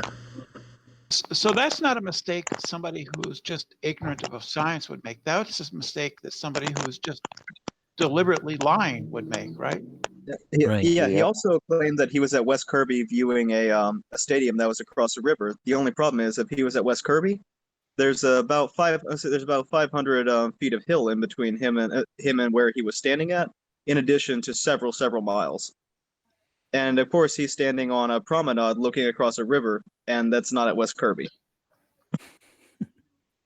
So that, to me, raises the probability, I guess, that, well, he could still be stupid, but he's not. It raises the probability that this is all a big con, right? So if I was defending him, then he does understand these things. He understands these things. He understands them. He's all right, just so lying. I would say this. I would say he got confused potentially, right? He, didn't quite know where he was, right? And hang on, he doesn't do these observations anymore, which probably points to the fact that maybe he's realised that maybe he gets confused and sometimes he's in the wrong place. But that is possible. You can be stupid and a lying sack of shit. Right. I mean, the whole St. Bees and Isle of Man shit, he did the observation and claimed to be at 35 feet. But when he released follow-up imagery, which he claimed was still at the same spot, it was actually, confirmed that it was taken from the highest part of that cliff area, which is like 108 feet. And then going further into it, they returned to the place to measure it, and they deliberately measured the lowest part of the cliff they could get to, which was about something like 20, 30 feet away from the actual location where he was originally standing for the first image he released, and provided that value as the height for the point where he was originally standing. It was an intentional deception to measure the completely wrong part, a much lower part, so the value would be lower. Yeah. I think Riley should really try to be a lawyer. Well, we call them, I don't know what you call them there. We call them lawyers here.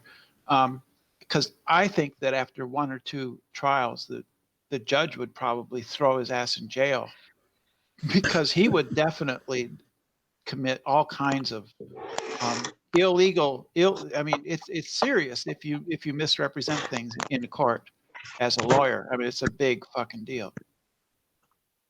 So that's why he's not a lawyer. Well, what do you call 1,000 dead lawyers at the bottom of the sea? A good start. A good start. Yeah. Boom. Except for my lawyer. My lawyer is the best. Right? Your lawyer is a piece of shit because he ruled against me. My lawyer is good because he got me the ruling I wanted. That's how that works.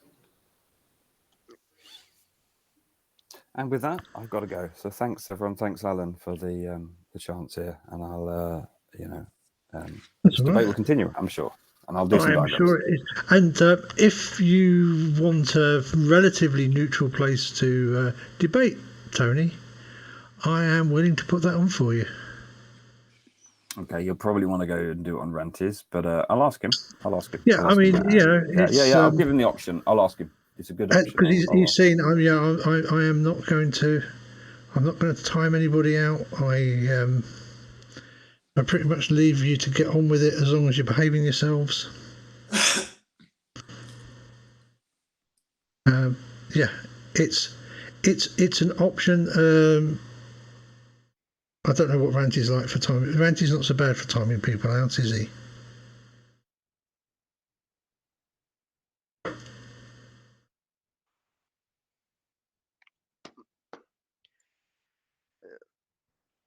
Sorry, Alan, what is it you're saying there?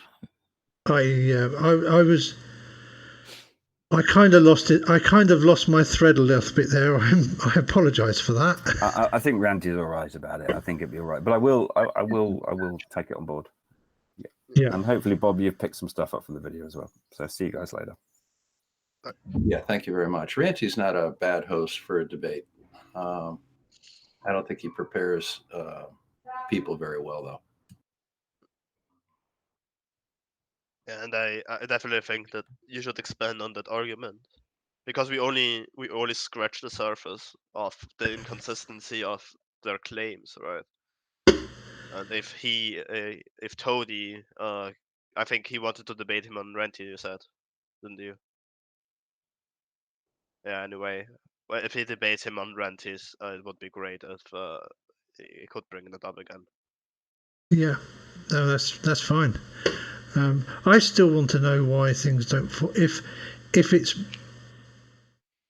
buoyancy disequilibrium and things are falling from from density disequilibrium, and things are moving from low density to high density, from high density. You know what I mean?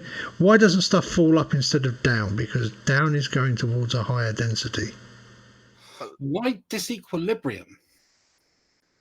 Well, it sounds like a good. It sounds nice. It sounds clever. From what I remember. The thing that kind of bothers me more in that model is why don't things float in vacuum? Yep. Well, the thing, not only that, but when I first went to Nathan's show, they always said like it's relative, so they just said a word in order to completely dismiss the direction, right? But when we look at the example of the submarine we just showed to Anthony, and he said again, it is relative, right? Directions are relative. So why doesn't the bottom of the ocean crush me when I just jump inside the water, right? Because it is relative, so it shouldn't matter at all where I am, right? But obviously he is gonna dismiss it. And when I was on Nathan's show, he said like when you when you put something in a vacuum, first of all, it is nature because there are no vacuums in nature, and the other thing is like you relieve the relative density aspect, so it completely destroys my claim, according to him. So it is just completely stupid reasoning that you have to be kind of, I don't know, not mentally ill, but you have to lose a lot of you need to lose the, how's it called, the concept to reality in order to go with those arguments. You mean you have to destroy a lot of your own brain cells? I think my favourite one I've heard of is Spurs was basically saying that the pressure of the water is what causes earthquakes. That's another new one. But the thing is, I mean, the thing I brought up earlier about we need to rip into where if you change factor A, it affects all these other things. Because I think that's part what, well, either they don't want to recognize or they don't understand. Because, you know, if you take away gravity, that has an effect on a shitload of other things that we can calculate, we can demonstrate. If you take away things like the inverse square law, that causes huge problems in lots of places. And I still think going back to that base premise, you know, everyone says, oh, you don't know what the cause of gravity is. Every time they do that, bring up the 4 fundamental forces of nature, because we don't know what causes any of them. I did it already, right? On Jose's thing, like about electromagnetism. And I may have stolen this from you, by the way, Zinder. Yeah. I'm No, not sure. it's all right. My point is, I asked the same thing to Anthony, and he told me that he's gonna he's gonna take it to a scientific way regarding electromagnetism, because it seems that that's the only force he accepts, right? And then what I asked him what causes electromagnetism, and he said he will come back to me at some point and give me an answer to it. Well, he's also been for the last 2 years telling Sean Hufford that he's going to give him images of stars through solar filters. So I mean, come on now. Yeah, well, obviously he won't, because it is an impossible question I asked him. Just in order to alliterate what stupid question he asked about gravity, right? And there's another thing. So this is a quote from late in Albert Einstein's life. Okay, 1946. So it takes away all of Anthony. I think Anthony's quoting a paper done in the 1920s. It said, in the beginning, God created Newton's laws of motion together with the necessary masses and forces. This is all. Everything beyond this follows from the development of the appropriate mathematical methods by means of deduction. Without this foundation, the rest would be meaningless. Boom.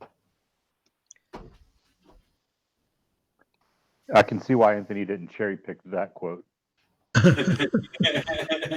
Well, that's why I used the first quote that I did, because I knew he'd try and challenge that, which is why I had that quote prepared to follow up with, but I didn't want to divert from where Tony was going. Didn't Anthony also say that you could see Earth shine on the moon through a solar filter?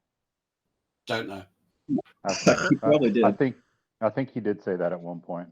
No, I think he said you could see stars through. Yeah, I know he said that. Yeah, I know he said you could see stars through the solar filter. Yeah, but through the stars behind. He was denying that you could see Earthshine. Can you get a master's in plumbing? Oh, that's right. He said Earthshine is a real thing. I believe is what he said, which is ridiculous because I have pictures of it. Me too. What I really want to get him held down on is if you have two objects of different density and you remove any acceleration acting upon those objects, will they move? Does he acknowledge the fact that in order for something to a mass to move, you have to apply an acceleration to it? Well, that's exactly it. Acceleration, but not a force. Because if you think of a 1 kilogram weight, it would take you 1 kilogram of force to move that. But if you've got half a kilogram of weight, it takes half a kilogram of force to move that. So that makes force not a universal thing. It would be infinitely variable. You couldn't have an infinitely variable force acting upon something. But you could apply an acceleration to both objects and see what happens with it. And that is something that I'm very curious about as to whether or not he acknowledges in order for things in a density tower to move, you by definition must apply an acceleration to them. Doesn't have to be little g, but you have to apply an acceleration in order to have movement. Exactly, and it would have to be a uniform acceleration. It couldn't be independent accelerations due to different masses. No, you don't. You can have movement without acceleration. If it's constant movement, you need acceleration to change movement, to start movement, to stop movement, right? I think that's where they're... Would a constant velocity result in a force? Or is force... No, but it would still be movement. Yeah, there would be movement. But in order to have movement in a density tower is specifically what I'm referring to. You have to apply a force to it. Or you have to... Okay. I wasn't aware of the context. Yeah, but that's the thing. He's saying it's relative density. And my argument is going to be that that's old science. New science says that you have to have an acceleration of some sort on it. And I plan on proving that this week. Did he acknowledge go ahead. You have to add an acceleration to make a movement? Well, he thinks that mass is a force. Didn't he say that today? Yeah, he said that. And so I wanted to ask him, if you have a mass that's at a Lagrangian point, what is it doing? Because if it's a force, then it would be moving. But if it's at a Lagrangian point, we know it's not moving.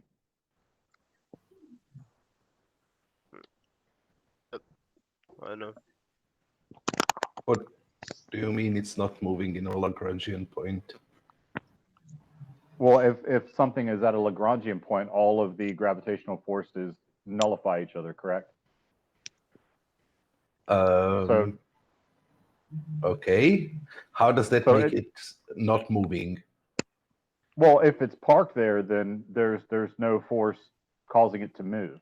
So if you have something like we have satellites at certain Lagrangian points, and they're stationary, as far as I understand it. So I would liken that to an eddy in a river.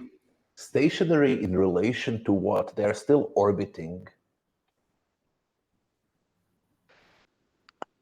Right? It's I see what you're saying. Very, very stable, very, very stable orbits. Right. And the point about Lagrangian points is I don't think it's physically possible to put something at the Lagrangian point. It is infinitely small, and any perturbation will kick you out of it. What's relevant about Lagrangian points is that whichever way you go, you will experience a force which will put you back into it. Right? So they're the bottoms of the wells. So you can have things orbiting or swinging through Lagrangian points. They will still be considered being at Lagrangian points. Okay, so what you're saying is if it's at a Lagrangian point and it varies from that, it will be pushed back into that point. Exactly, and that's why that's why they accumulate stuff. If they were just points with no force in them whatsoever, then things would just waft through them and get to the other side and be gone. That's why we have you here, Barney. And you have saddle Lagrangian points and pit Lagrangian points. Like the one between Earth and Moon is a saddle one where it will conserve you if you go left and right, but you will lose it if you go back and forth, if you go towards the Earth or towards the Moon and stuff like that. Right. I understand there's one on the other side of the sun that's basically useless to us. Yeah. Well, it's not useless. You can park something there and look at the opposite side of the sun, for example. But we would have great difficulty communicating with it. Oh, you can bounce the signal off something that's at that's L5. That's something that's at L1, I believe. right? You can bounce things off, let's say, a repeater in Mars orbit or in Venus orbit or wherever, in the same orbit as Earth at 90 degrees. Quick question, Barney. Yeah. Can you define rest mass, please?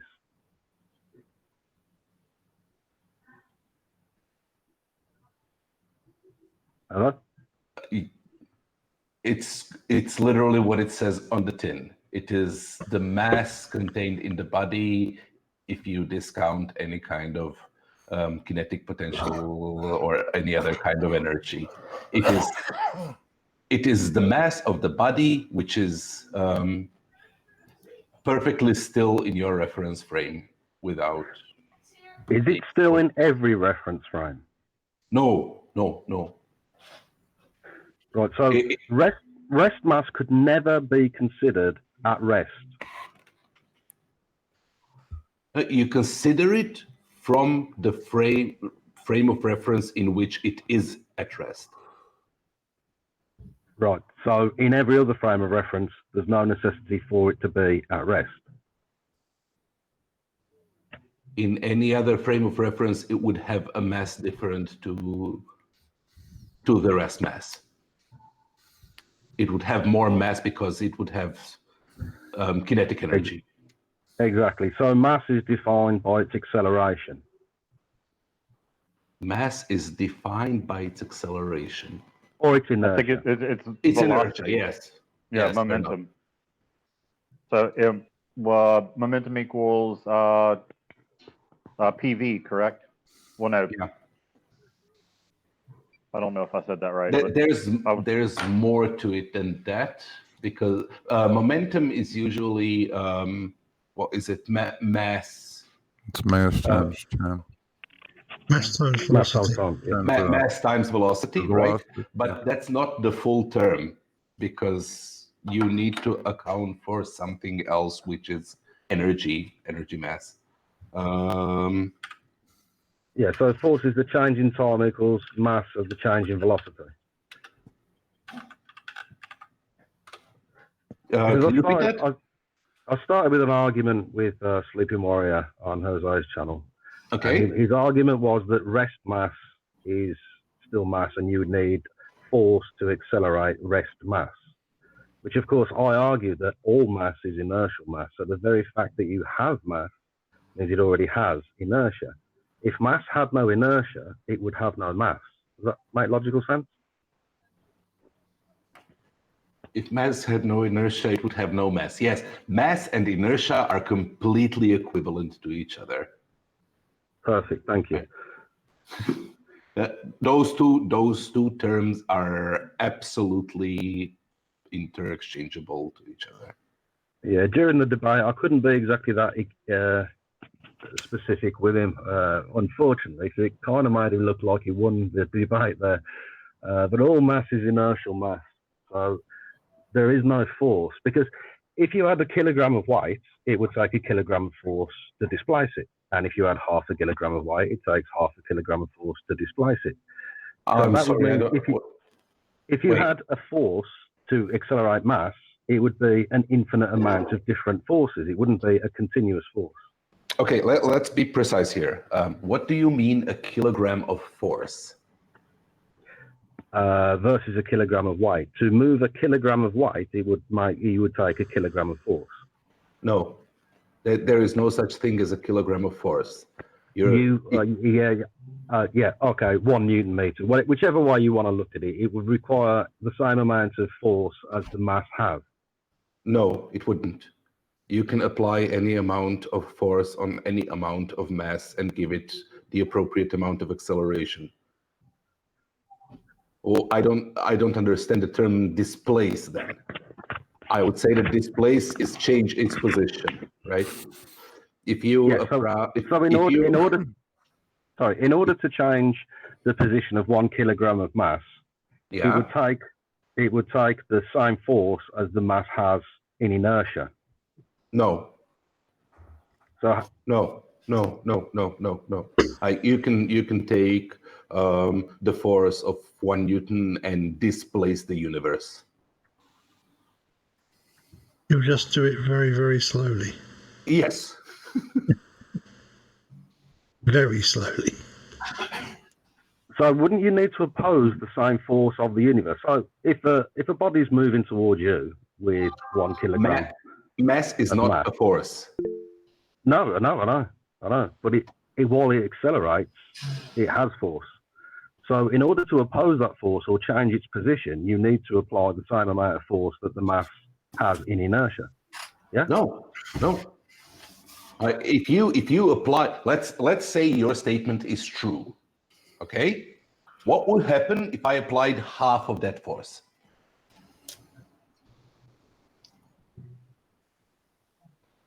You would slow the object's inertia. I would slow the object's inertia. Yeah. So if you oppose the force with a force, if you didn't oppose it with the same amount of force, you would just slow its inertia. But mass is not a force. No, but it has inertia. That's what makes it mass. And inertia is not a force.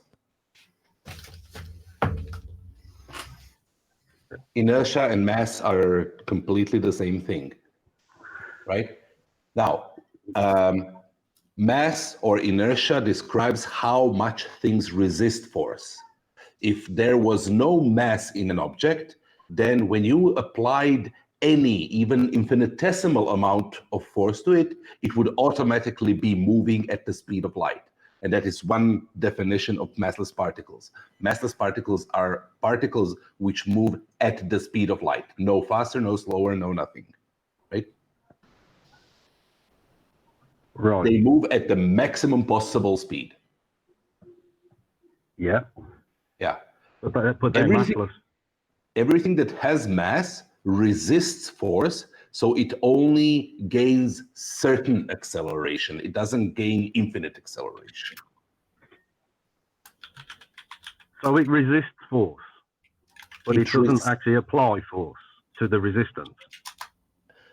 You mean like the force of inertia? That's simply the application of Newton's, is it first law? Newton's first law. Every force has an equal and opposite force, right? Every in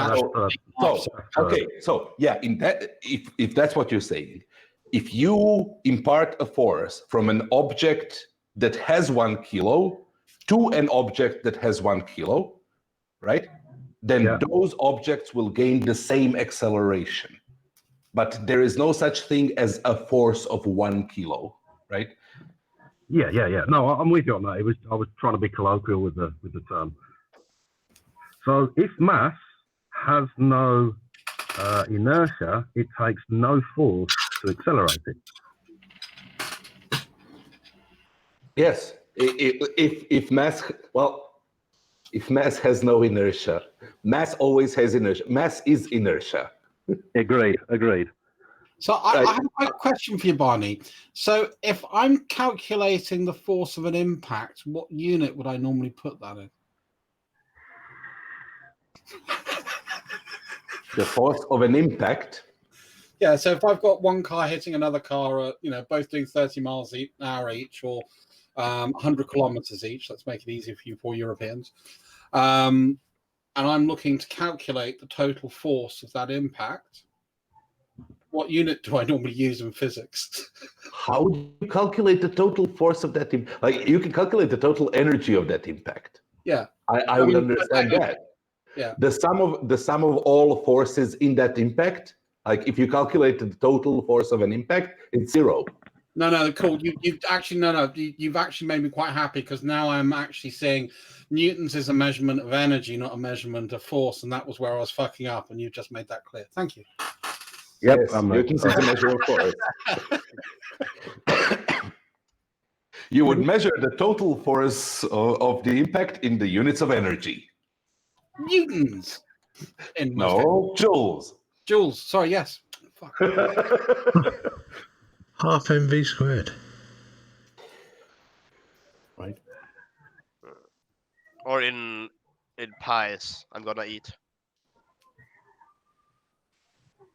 That's alright. You can use it too. I actually It's just basically wanted the same. someone to, next time. I just really wanted someone to ask Nathan Thompson how do you calculate pi. Because he's obviously. I know. You divide tau by half. Like, it is interesting because like he has memorized a lot of it, but he didn't answer how to get to pi, like or what. He what didn't pi even say unit is. what pi was a representation of, which is the relationship between the radius of a circle and its circumference. Yeah. It is the representation of the ultimate form of existence of apples. It was I think you actually find that's Fermat's last theorem. Because all elliptical curves are modular and all apples are curved. Nice. And curved apples make the best apple pie. Yeah. And that's all I got from reading that book on holiday one year. Druss, I have to disagree with you. The ultimate is rhubarb, crumble, and custard. Actually, I have to take it away. No, it's my ex-mother-in-law's mother. And she made the world's best apple pie with like this lattice crust. And she's Dutch, and it's just absolutely amazing. I've eaten apple pie all over the world. I consider myself somewhat of a connoisseur. I know how to say it in many languages, including Gaelic, which is quiche all. And obviously, if I want custard with that, that's August Overgone. So, I'm very invested in the whole apple pie experience. Sorry, but I still have a preference for the rhubarb crumble. Yeah. You'd like it. I've got a monster rhubarb plant. I dug half of the root out, and it was about 1.5 foot across. So I reckon it's at least 20, 25 years old. We had a bit up at the end of the garden that got a bit overgrown this year, and when Rosie went in there to sort it all out, apparently the rhubarb plant in there was about 5 foot tall. You know It they was have very nice. they have a main root on a rhubarb. Yeah. And then your stalks kind of grow off the main roots. If you've got a really old one, they get monstrously big. I'm just saying. I mean, the one I gave, which was not the big one in the garden, because I moved the other one, that was way over 10 kilos. Way, and that wasn't any rhubarb. That was just the frickin' root. Yeah, and it transplanted well. Oh, good. Who owned my house before me and did much good gardening work that I have not really followed up on.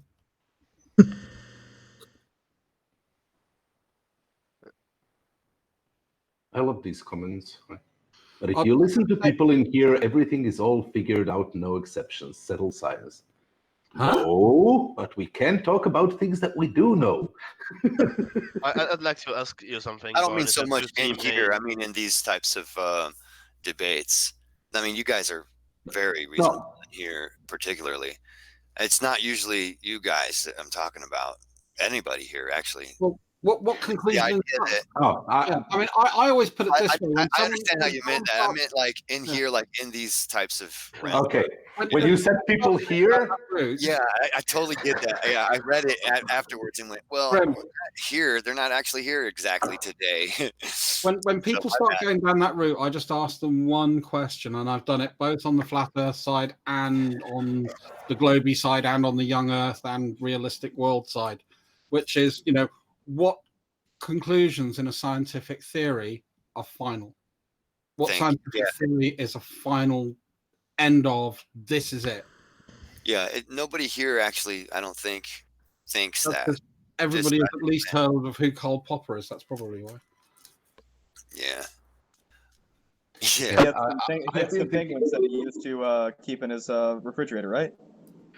During Popper's today's conversation with Sleeping Warrior, Karl Popper was spinning in his grave so hard that we could have powered the planet with him. Actually, can you just say today's show has been brought to you by stupidity and ignorance? Because I think that was so Sesame Street. Yeah, by the letter stupidity and the number ignorance. No, this is literally an example of a practical use of misosophia, right? If philosophia is a friendship of wisdom, then this was misosophia, the hatred of wisdom. Like it. So Barney, you seem well lectured, and there's a thing I would like to clarify about my understanding of something Einstein once said, or maybe he didn't. Okay. Barney speaks with a lot of conviction. Be careful. Yeah. I'm infinitely biased, and I am not a professional in the field. I'm just curious and patient. That's all I am. I'm not smart. I'm not. Go ahead. Or like everyone else can participate too and tell me if I'm wrong here or not. So, what I understood from the thing you said before about massless particles, right? They Yeah. can only travel through space, but not through time. Is it right? Yes, according to general relativity, according to special relativity, yes. Okay, so I have a massless particle, but another thing that I have to clarify, because I talked other day, I talked to a friend about it, and it kind of seemed inconvenient to me, and I couldn't really believe it.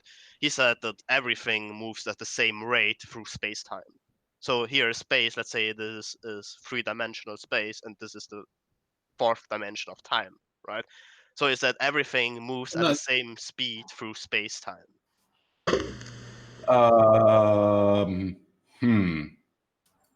So in other words, since light has no mass, it moves at a constant speed through space, but not through time, right? And then it has this constant speed of those 300 million meters per second, right? But anything traveling at light speed has no concept of time. Yeah. So we, on the other hand, have mass. So we travel at the same speed through space-time as light, but instead of traveling through so much through space, we give a lot of the space up and exchange it for time when we travel. So let's say like this. Okay, I see where the confusion is. So light doesn't travel merely through space and not through time. It doesn't. No, it depends. It depends on your reference frame. But we do, right? So light particles moving at the speed of light experience no time. Yeah. They only experience space. Yeah, like here in the thing, right? Yes, but that is not a statement of they do not move through time. Oh, because according to them, they do not move through time when out of their reference frame. But when we look at them, we move through time, right? Wouldn't that almost infer? I mean, wouldn't I almost infer from that light would be instantaneous? Yeah, if it was as he first described it, then light would be instantaneous. Okay, right? that makes sense. Now, the thing is that as you move faster and faster, your experience of time, your literal experience of time is being exchanged for your experience of space. As you cover more space, you experience less time. And doesn't that just sound like, hey Barney, doesn't that just sound like, a mathematical abstract? Because it doesn't feel feasible. It sounds like a mathematical abstract if you are trying to correlate it to your everyday experience, and I agree with that, and that's fine, and that's why Einstein said like you guys are living in La La Land. No, it's been tested with atomic clocks and aircraft. It is literally because we are living in a La La Land. Yeah. Right? Because our senses and perception are made to function, not to be accurate, perfect representations of reality. True. Right? Yeah. So we all see our noses in front of our faces all the time. I just want to tell you well, also in satellites, that has to be corrected for. With I just want to actually very quickly defend Montreal. Remember, he is the man that managed to prove that the atmosphere sticks to the Earth in a consistent system without necessitating gravity, which I thought was fantastic. So we don't need a container based purely on his method. And I think that needs to be recognized, and we need to actually cheer for him on that point. Who, me? No, that was Montreal. Cheer for Montreal. Yeah. Montreal I have a beer around here somewhere. Let me water grab is it. heavier than air. Air is heavier than vacuum. Therefore, water stays in the ocean because it's heavier than the air, and the air stays to the earth because it's heavier than the vacuum. Awesome. He didn't like the conclusion we got to, but he figured it out. Thank you, Montreal. So, in some sense, if you measure from your frame of reference to another inertial frame of reference, yes, you are exchanging time for space. And for particles which are moving at the speed of light, the distortion of time will be such that they will literally like an infinitesimal amount of time will take infinite time to happen, right? Their second will be so long that it is infinite, and any amount of time that you take for them is infinite, right? If you're moving at the speed of light. But So they cannot experience time. Any segment of time that you choose for them is automatically infinite. All right, but since we don't, I could say that I could see it as an illusion from my perspective, or whatever word you want to use, that for me it is not the case. So it looks like that light is traveling through time because it takes a certain time to reach a point, right? From my perspective, from the light's perspective, it experiences basically no time. Or is it the wrong statement? Right. It's simultaneously at an infinite number of points. Yes. And we usually write our papers due to our perspective. And we write our papers due to our perspective. Now, what Einstein discovered, what the special and general theory of relativity have shown, is that every person that is moving at a different speed or is in a different gravitational field will experience different units of space, like 1 meter for one guy and 1 meter for another guy which is moving or is in a gravitational space will not be identical, cannot be identical. They will never agree on which meter is the real one. And the bigger the disparity, the bigger the difference between the meters. I think the faster you go, the bigger your meter is? The shorter your meter is. Okay. And the faster you go relative to me, the longer your second is, right? They will also have the same disparity in measuring time. Well, isn't that? Wait. Oh yeah. Wait. Okay. What he found is that there is a correlation between those two and a third effect, which is the violation of concurrency, of simultaneity, right? That we will never agree, if we're moving at different speeds, we will never agree whether two things happened at the same time or one happened first and the other happened second. Now, when you take all three of those statements together, there is a quantity which is being preserved. If I take those three statements for me and you take those three statements for you, you can calculate a statement which will be the same for both of us, regardless of our speeds and our gravitational field. And that statement will be the statement of a space-time interval. The distance between these two events, when measured in space-time intervals, will all be the same for everybody, no matter how they're moving, no matter which gravitational fields they're in, no matter what. The space-time intervals will be the same. So Einstein's postulate is kind of, well, if this is always there, if this is always stable, if this is always real for everybody, that's the real thing.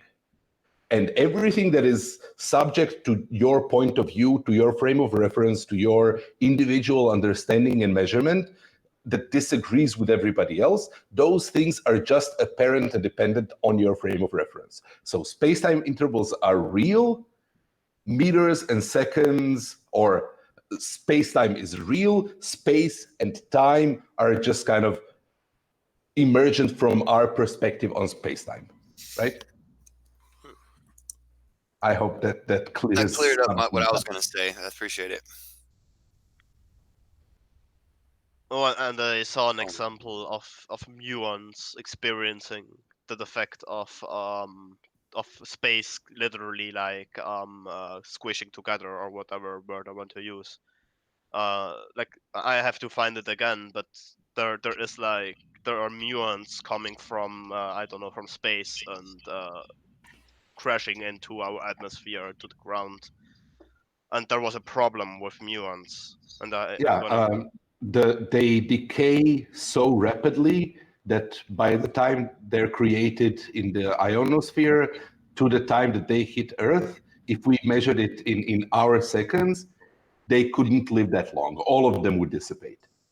But since they're moving so fast that they're moving at relativistic speeds, their internal clock is ticking slower.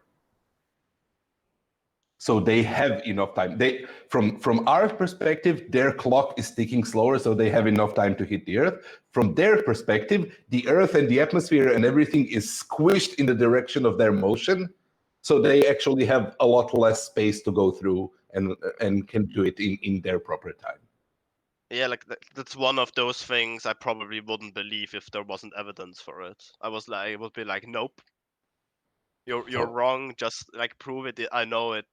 It might sound like it might sound like conclusive from your perspective, but for me not. But since there is evidence, I kind of have to accept the concept of it. Yeah. So in respect to Montreal's statements, yes, Einstein really is saying that if you are measuring things in meters and seconds, in distances in space, and then in the passage of time, if you're measuring the distances between events in that way, you are living in La La Land. You are being a slave to your senses.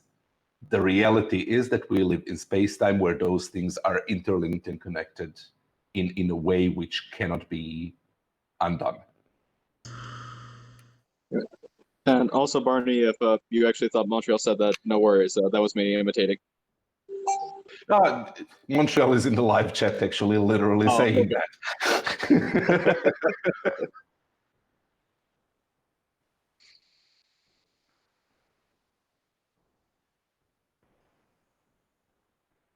Repeat after me, La La Land, La La Land, right? So that's the whole point of general relativity, is that that's not the mathematical abstraction, that is the best description of reality, the actual reality, the real reality that we can have. And all of our intuitions and understanding and the things that we can see are necessarily somewhat wrong. Like, they approximate well enough on the scales that we experience reality in, but kind of start breaking up at the edge cases.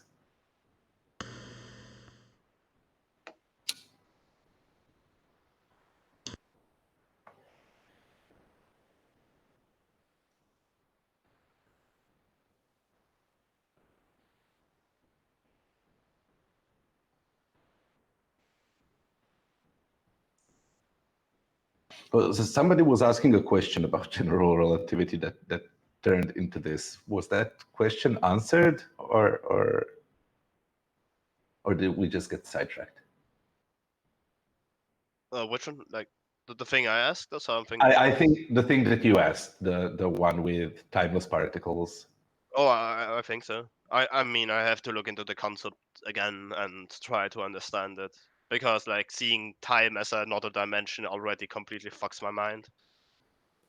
And like I have to look at the concept again, but I think it was answered, and I think I kind of understand a little bit of it. Just a little bit, right? Yeah.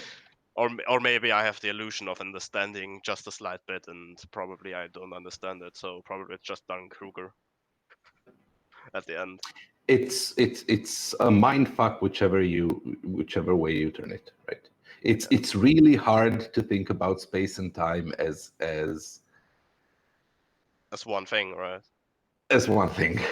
One thing that helped me a lot were the space-time diagrams, and when you actually figure out how to do a Lorentz transformation in one of those, it will become a lot more obvious what it is and how it works, at least for a two-dimensional world. Yeah. Like And before like, on. Go ahead. Oh no, please go on. I'm gonna make my final point then. There's a bunch of awesome videos by Minute Physics and by PBS Spacetime that go through how to they call it the Spacetime Globe or something like that. Like interconation even in Yeah. Einstein special relativity and general relativity. That shows you how to transform from one frame of reference to another. And that's basically all the general relativity does for you. It tells you, like, if I'm moving at this speed and you're moving this speed in this direction, and you're moving at this speed in that direction, how far away are my seconds from yours, and how far away are your meters from mine, and how far away is the simultaneity of your events to mine, and stuff like that. Like, how do we recalculate? Yeah, I'm gonna look into it. Like the last thing I want to say is I've also read about a problem they had with electricity that when like you have a wire and beneath it I think there are like more electrons than protons, so the electrons are like closer together. So I think it got repelled or so, or the other way around. I don't really remember it, but there was a problem with that.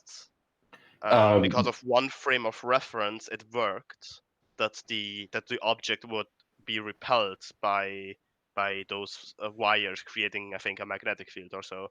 And but the other go on. Before general relativity, it was a problem because, like, special relativity kind of existed always. Galileo first formalized it, and Newton used it. It's just way of calculating things from my point of view if I'm on a train, and your point of view if you're standing on the ground. That's not new. That was not something that Einstein invented. What his special relativity in general, and in that model, electricity worked for an observer standing fixed next to the wire and watching the electrons whiz by. But if you imagined yourself as whizzing by a wire with the same speed as the electrons do, and then observing it, there was no way to get that back, right? There was no electrical field around that wire. And that was a huge problem. General relativity, taking into account that lengths shorten in the direction of motion, has shown that in that frame of reference, you literally get the protons contracted into a smaller space, and you have a charge disbalance. So the whole wire starts acting as though it's positively charged. And then you have charges repelling instead of the electromagnetic force having a field. Oh yeah, that makes sense now. Like when I try to envision it in my mind, it makes sense now. When I imagine one thing moving and the other thing, like one thing is the object, right, moving, and the other thing is the protons moving, right?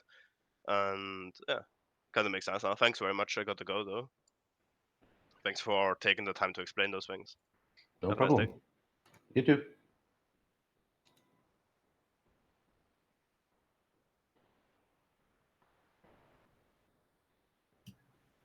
Yeah, it's been kind of an interesting conversation.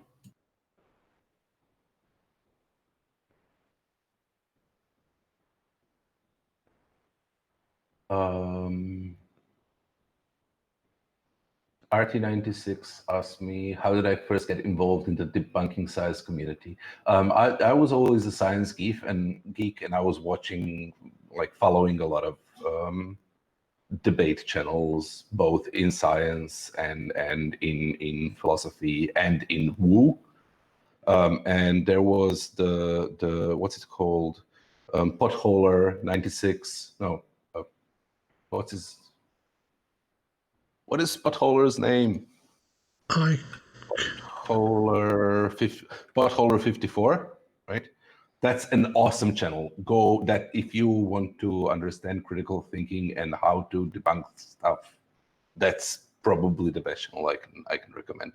He was supposed to have a debate with Crowder from Louder with Crowder on the climate change, and Crowder didn't show up, so Potholer kind of opened up the Hangout for anybody who wanted to talk to him, and that was the first and only time he ever did that. And I jumped in and talked to that, and then a couple of people reached out to me and pulled me into the G+ debate communities and Hangouts and stuff like that, and that's how I got involved with it. And I have to say, it is always a pleasure listening to you discourse. Thank you. Very kind.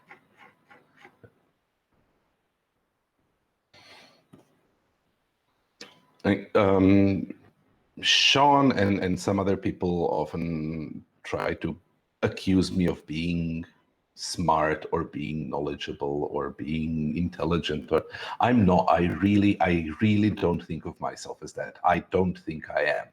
The only things that I would say that I'm guilty of is that I'm curious and patient.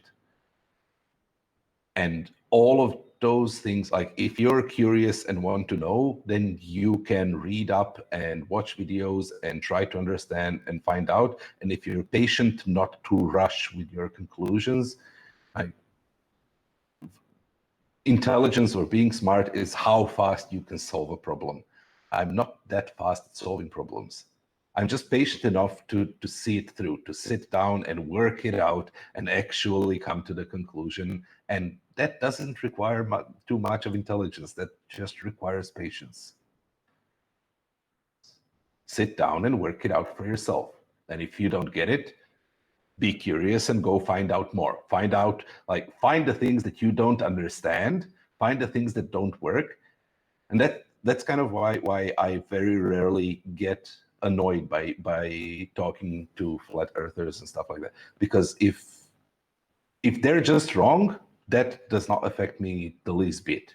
That does not affect me. It does not affect reality. It does not affect the truth. It affects literally nobody. They're just wrong. Everybody's wrong. I'm wrong. I hear Globers being wrong all the time, right? Yeah, I'm sure I'm wrong quite a lot too. But every time they ask a question that I haven't thought of, or that I have taken the answer for granted, like I've read it somewhere and just took it for granted without working it out and without understanding what it is and what it means and why it works that way, every time that happens, I win. I gain something more to research. I gain something more to work out. I gain an opportunity to have more understanding, right? Real scientists admit when they're wrong or mistaken in something and learn from their mistakes.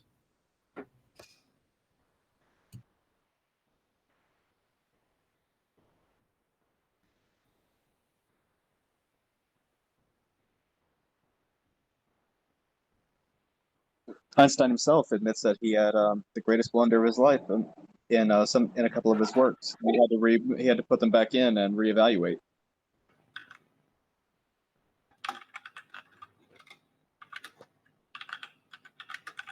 Has anybody ever seen a flat Earth proponent admit they were wrong? The only time I can think of is when Riley said that he got meters per second incorrect. And that's as far as it goes. And then when Montreal misread something, and then when we confronted him on it, he admitted that he had misread it. Those are the only two things I could think of. Well, he's still in the chat right now, bragging that he's got a video on gyro compasses showing they can be pointed any way they want. So I don't think he actually learned anything from our discussion on gyro compasses. He still confuses gyro compasses with heading indicators. Well, I guess that's could be an honest mistake to make, but also a really simple one to dispel. Well, the problem is it's an honest mistake to make, one, and then you're told the correct thing and shown the correct thing, and then you turn around and make it again. That's no longer an honest mistake. That's trying to steal or deceive. I have to say, until very recently, I didn't realise that there was a difference between a gyro compass and a gyroscopic heading indicator. But now you know, and you'd never confuse the two again, or try and claim that a gyro compass could be directed to go to any heading and have it hold there. You know the difference now.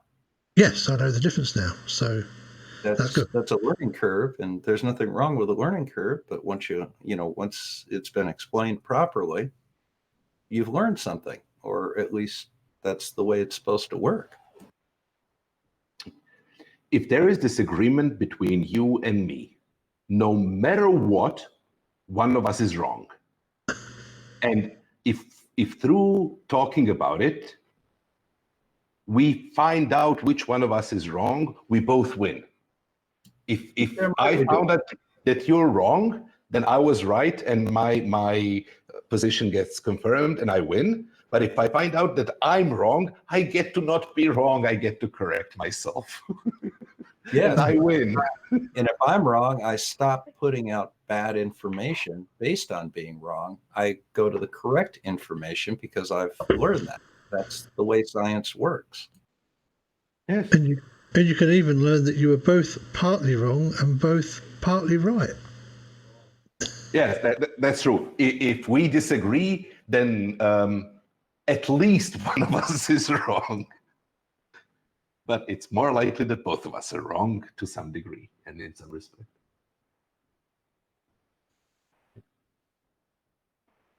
Well, here's the question. I think this will actually tell an awful lot about the flat Earth. We've got this Anthony Riley guy and his relative density. If we show conclusively that relative density doesn't do anything unless an acceleration acts upon it, will he correct himself and admit that his original thinking was wrong, but now he understands the correct thing?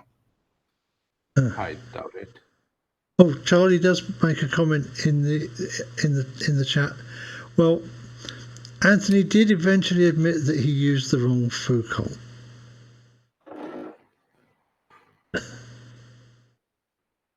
So there we do have Anthony admitting he was wrong in something.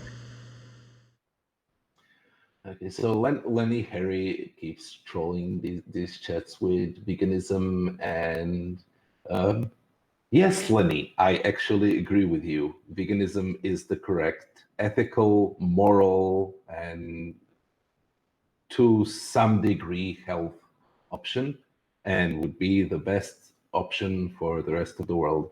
I'm just not that good of a person. I love meat. Yeah. I'm sorry, but I like killing and eating things. I'm happy with that. I can deal with it. Bacon trumps veganism. Sorry. I agree. It would be the ethical argument stands. I am trying to cut down on my meat. I am trying to source my meat from ethical sources as much as I can, from free range sources, from small farmers, from stuff like that. Not put my money into industrial farming. But that's about as far as I'm willing to go. My wife is pulling me much further into vegetarianism and ultimately veganism, probably. So yeah, it'll happen. All I know is that in Alaska, there's a roadkill list. So if somebody hits a moose on the highway, they call the first 4 people on the list, and they all get a quarter of the moose.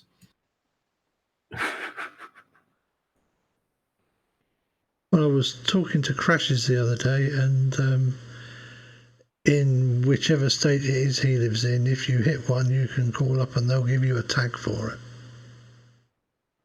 Yeah, they do that with deer here in Michigan. Actually, I think that might be where he is.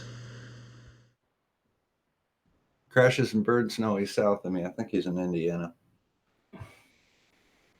He's in Indiana or Ohio or one of those states below us.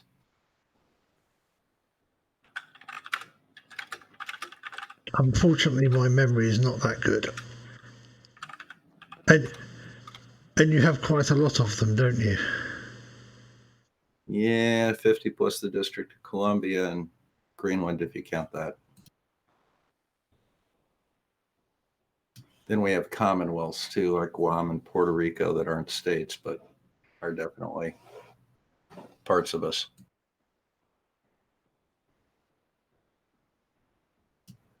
Although surprisingly, we only have 46 states. A lot of people don't realize that. Massachusetts, is it Massachusetts is a Commonwealth? So is Kentucky, and there's two others. Virginia. Pennsylvania? Oh, we got three of them. Is Pennsylvania one? I'm not sure. It's just, I think I might have heard. Yep. Pennsylvania's a Commonwealth. Yeah, those but are there's really no difference between a Commonwealth and a state. Yeah, they just call them different things. Yeah, we had an argument about it at work one day, and so I called my alma mater and asked to speak to the what department was it, where they teach government and civics and things, and we spoke to a professor, and so I won a bet. Yeah, the poli-sci department, and the professor said, nope, there's really no difference. It's just terminology. So I won $10. Well, according to Sleeping Warrior, that now means there are no United States. Well, he also thinks you can run a van company with no license. No, he had the licenses to run the van company. He just didn't have the licenses to drive the vans. Right. Well, the minibuses. Something like that. Yeah, that was the important difference. Is right. He didn't have the certification required to show that he was competent to do it professionally. And it's right. not He something. said something about he was transporting his cell phone, so that was an exception or something like that. Yeah.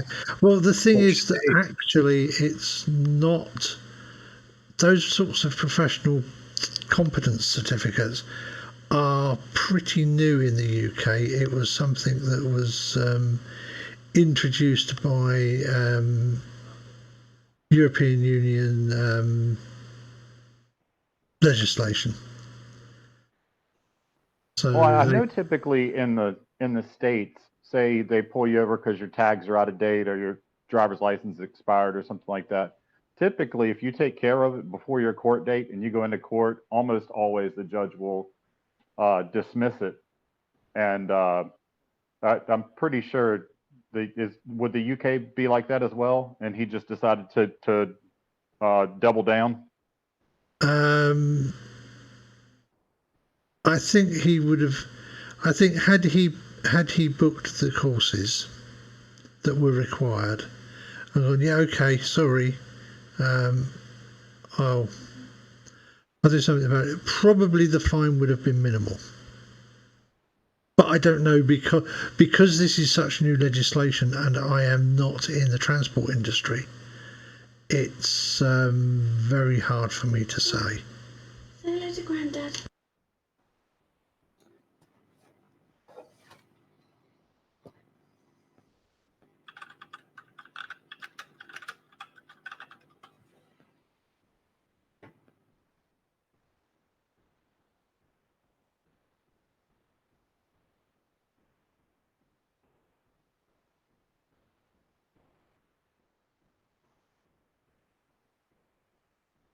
Oh, there was something I wanted to say to John Watson as well.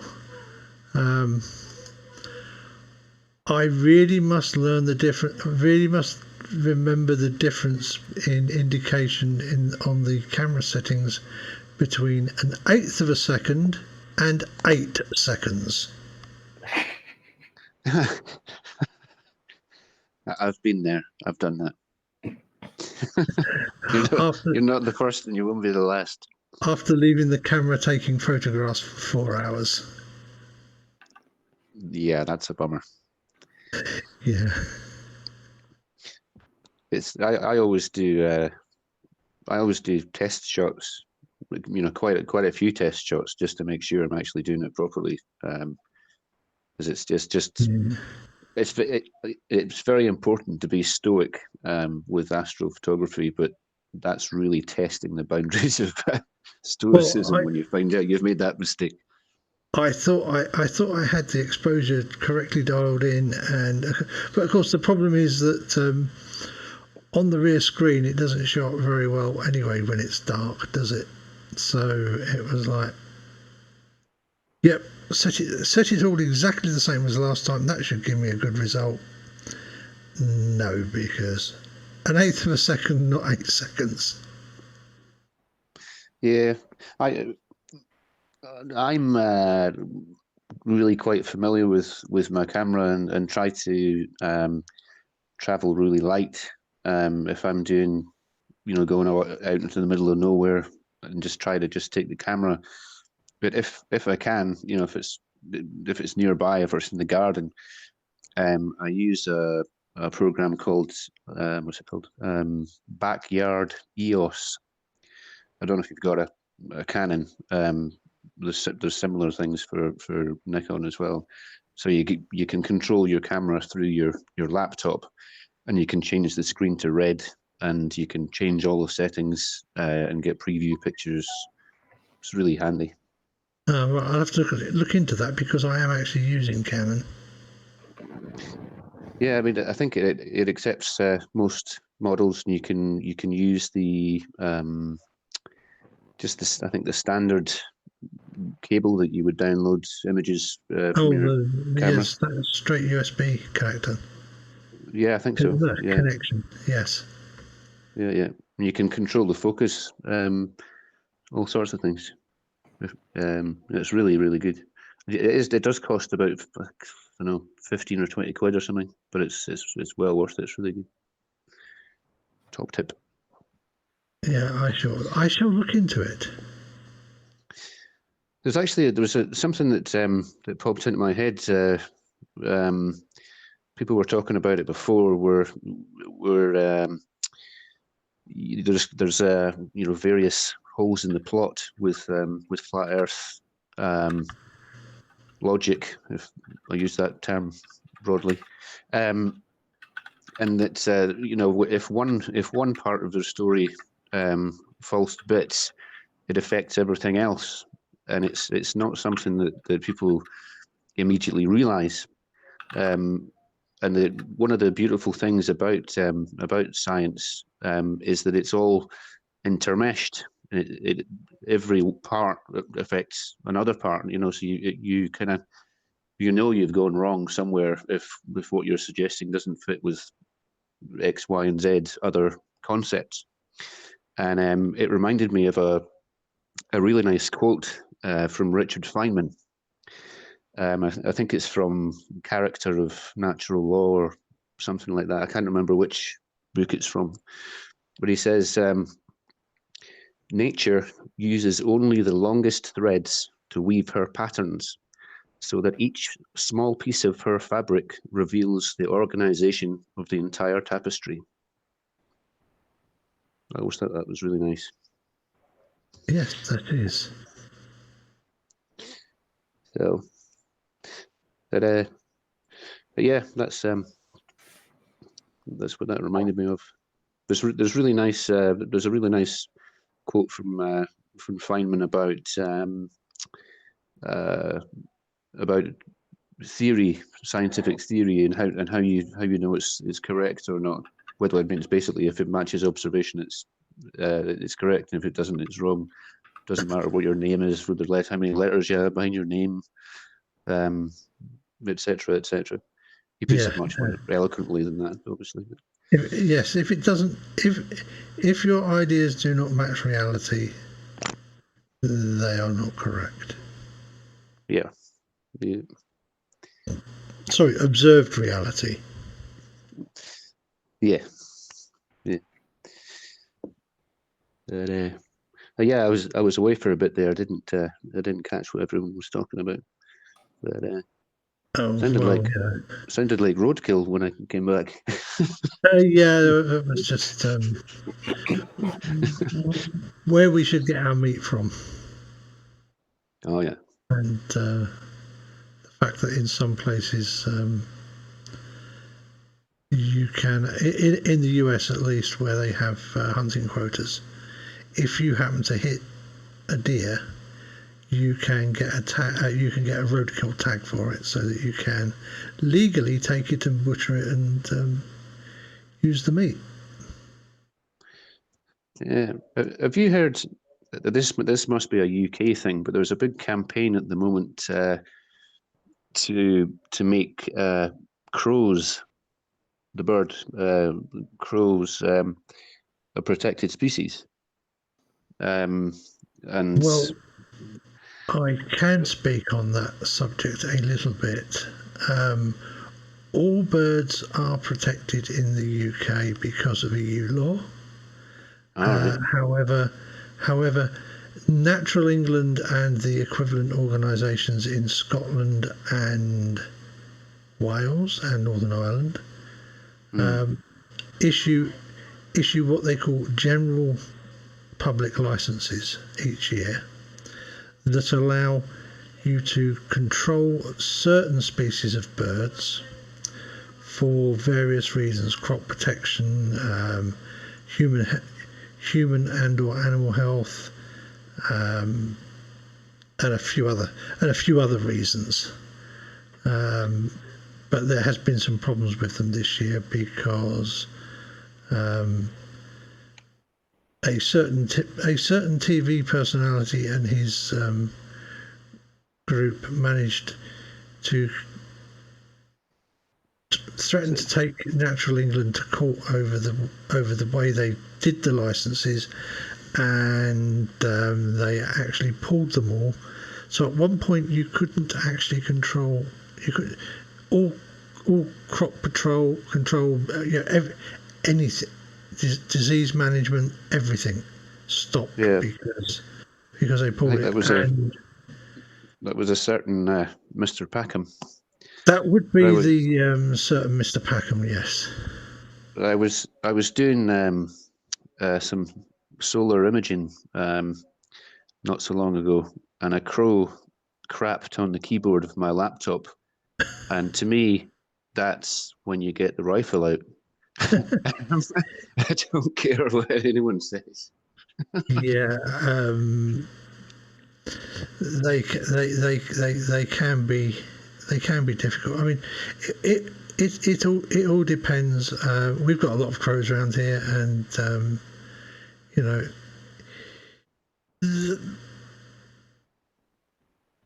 they have their place in the ecosystem. We wouldn't want to get rid of all of them. Yeah, sure. Yeah. But yeah, sometimes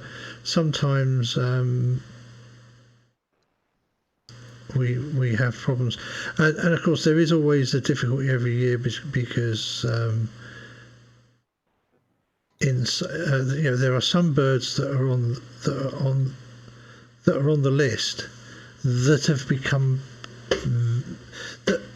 that you don't see in their usual environments.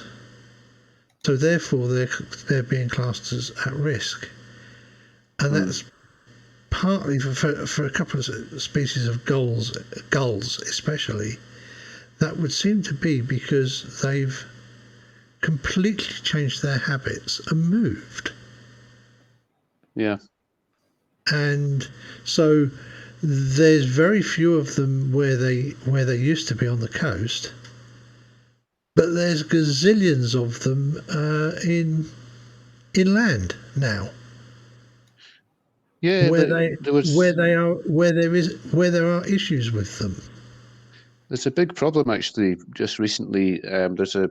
I don't know if you get them in England, but there's a type of crow called a hooded crow, which you tend only to get in on the west coast, like in Argyll, in great numbers. But they've started to move into central Scotland.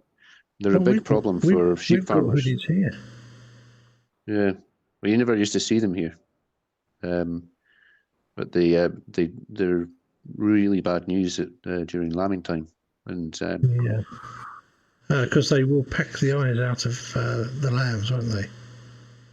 Yeah, they're really horrible. I mean, they specifically target ewes that have more than one lamb, so that you can only protect one at a time, and it'll pick on one of them. Yeah. I mean, I know that Norfolk used to be one of the largest sheep areas in England, but not anymore. Yeah.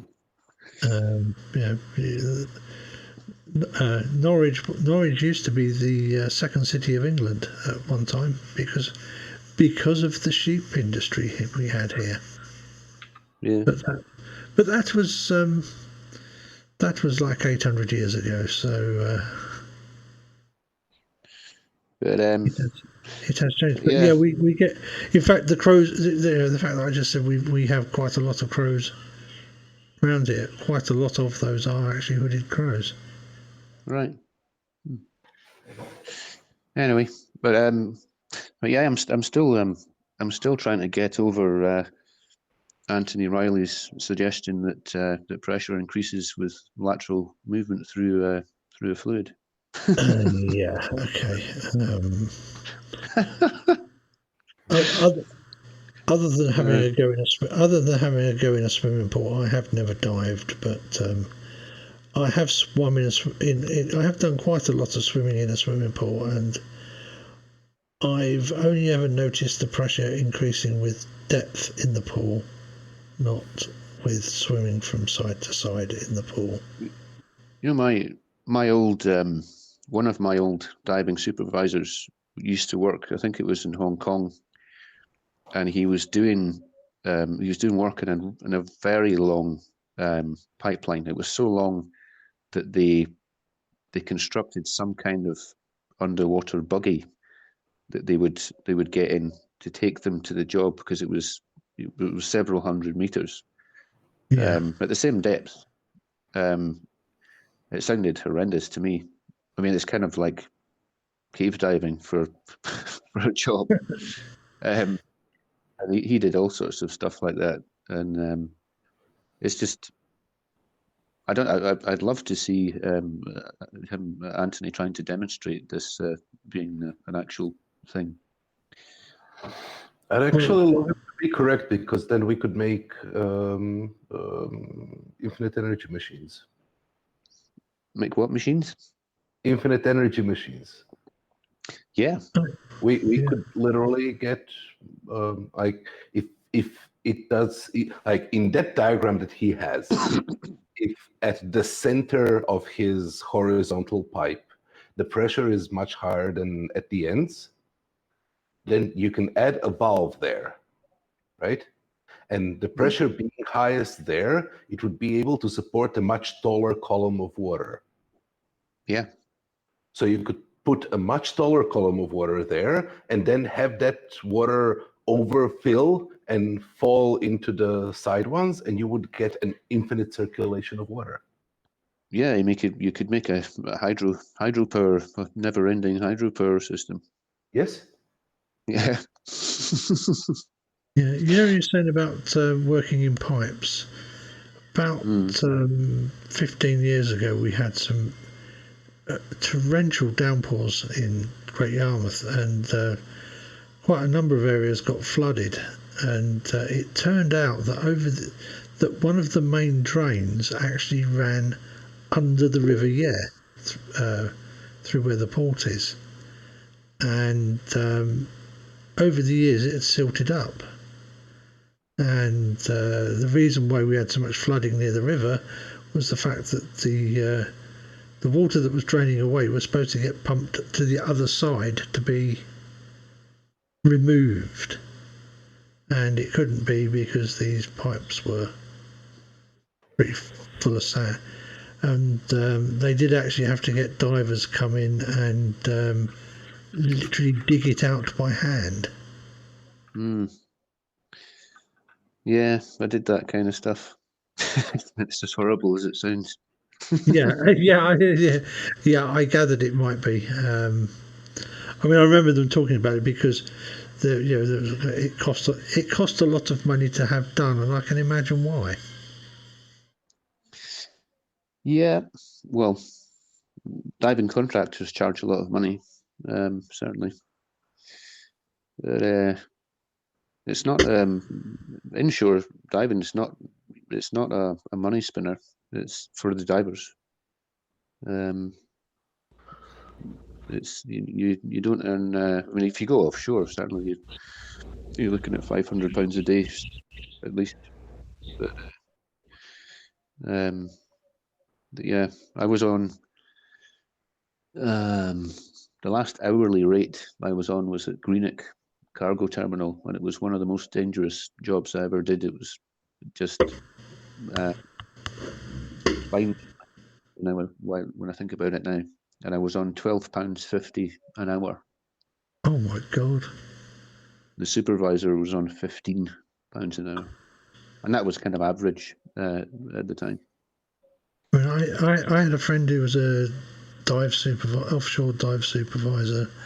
I think he was working off West Africa, and Nigeria. And he was telling me about his tax rebate for the year because he managed to go over the number of days out of the country. Yeah. And his tax rebate was about 8 years worth of my disability benefits. Right. But it's I almost went to Nigeria and just thought better of it. But it depends what kind of diving you're doing. But air diving, you get I don't know, 200 US a day, maybe. But the thing about it is that all the dodgy practices that are now outlawed and have been outlawed for a long time in the North Sea, they still do them off Nigeria. So, I'm sure they do. In fact, the outdated equipment that's no longer used in the North Sea is now down there. But yeah, so it's I still get called to go to diving jobs, and it's sometimes it's quite tantalizing, to get 10 grand for 3 weeks work off Norway doing a fairly easy job, and maybe I should, but nope, I've hung up my flippers.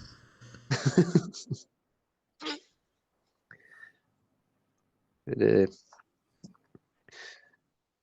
what did you think, Barney, of what was said today? I've been listening intermittently, so I took my kids up the mountain for a hike, and we've had a day out in the nature, so I would just tune in here and there while they were out in the meadow playing around. It was interesting, as journalism would say. Yeah. But it's one of those, like, I don't disagree with Riley entirely. The part about dependent and independent variables is very important sometimes in some things, but stating that in itself is the crux of the scientific method, and that the scientific method needs to be applied on the micro level, on every individual contributing to science, it's just false. There would be no, and like especially knowing his usage of it for the rotation of the Earth, right? Where the independent variable, as he describes it, is not rotation; it is rotation of the Earth. That in itself would make every measurement ever impossible and unscientific. Why? Yeah. Because he's not allowing for comparison.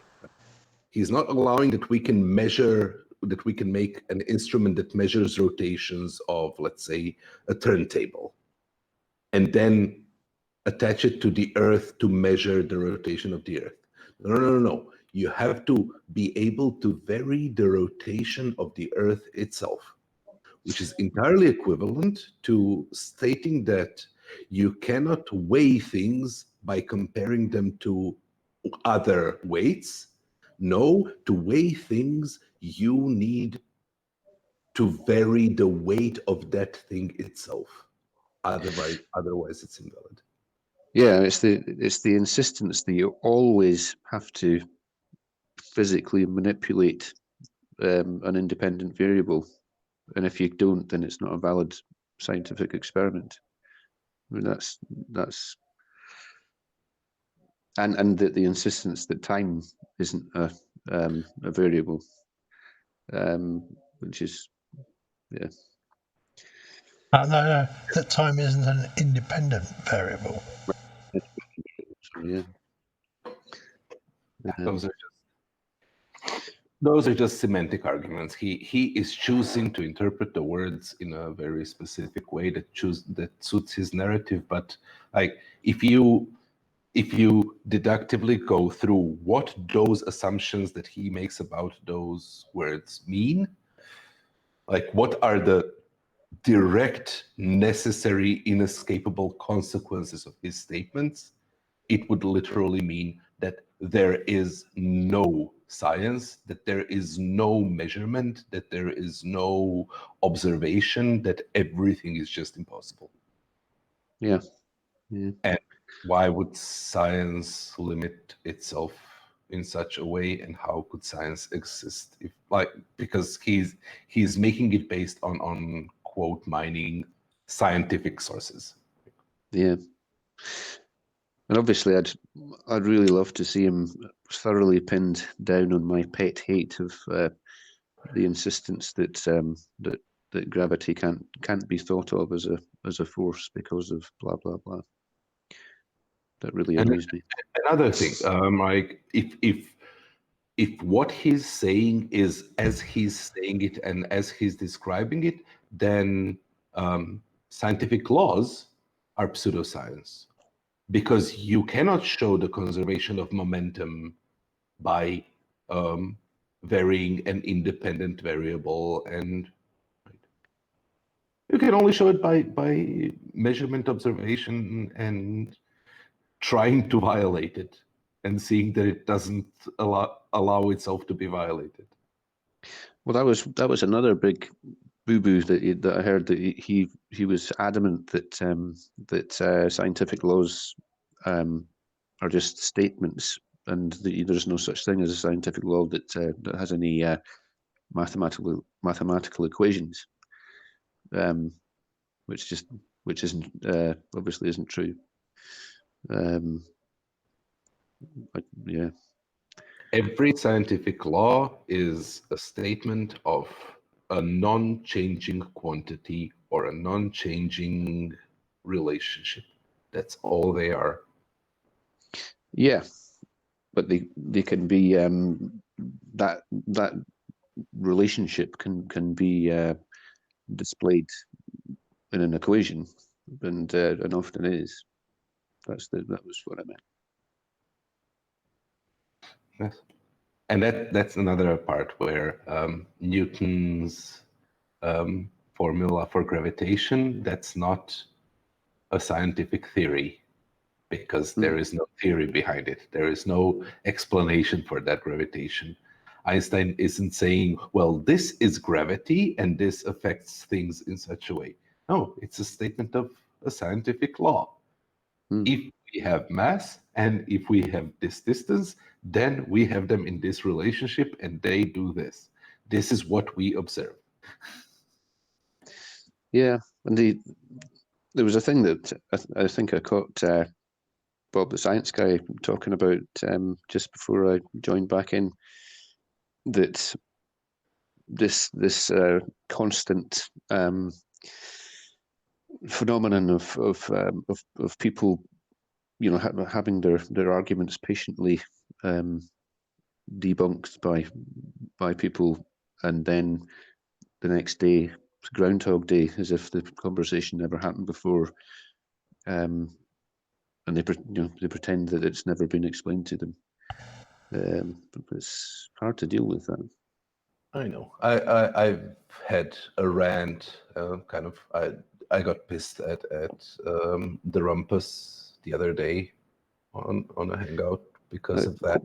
Like, quite rightly.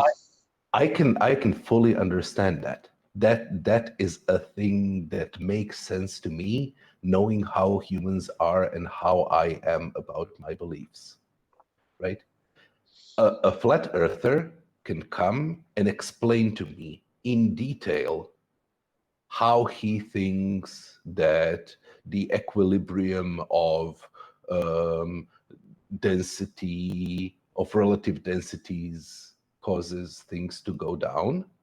And I can put my mind to understanding him, but tomorrow I will not be presenting that as my understanding of what gravity is, right? This forgetting on their part, I see as just the same thing from their point of view. They already have an image in their mind of how it works. They have a bunch of facts which they accept as true, a bunch of bits of information which they accept as true, which they accept as facts. And when you present something, even if you explain it from your point of view, even if they agree that it makes sense from your point of view, that does not mean that they have incorporated it into their worldview. That does not mean that they have internalized that bit of information. So I don't find it surprising that tomorrow they will make the same objection. And yeah, I mean, it's hard. It's hard not to be cynical about it and just say I think it's just a ploy to try and wear us down or something. And they know that they were given a sufficient explanation that they should overturn their belief, and they're just being pig-headed about it and deciding for some of them undoubtedly, right? And to various degrees. People like Pete Shea, is it Shea? Yeah. The donor, right? I literally have no interest in talking to him anymore. There is no conversation to be had. There is literally nothing that we have no common ground that we can start our conversation on, and all that I see him doing is just trying to stop the conversation. People like Arwijn and the Plain Truth and people like that, I can talk to those people. We might not get far, we might not get anywhere, but we can carry a conversation and we can exchange ideas and we can compare things. That's all that I care about. And then there's the middle ground of let's say, Ali, where Ali on his good days is okay, but most of the time he's just outright trying to derail the conversation. And I honestly don't care. It's irrelevant to me whether that is deliberate or not. Either we're having a conversation and you're satisfying your ulterior motives and I'm satisfying mine, in which case I'm fine with that, or you're making it impossible for me to have conversations. You're not having a conversation with me and you're preventing me from having conversations with somebody else, in which case, fuck off. Whether you are honest or dishonest in what you're saying, is really, really not relevant to me. The truth will not get offended because somebody is lying. The reality will not change because somebody is wrong. Your motives don't matter. Your arguments are the only thing that matters. Present your arguments. It's interesting because about a month or so ago, I was talking to Ali B off air after Jose or Sean G's stream, and we were just chatting about all sorts of stuff, but not flat Earth.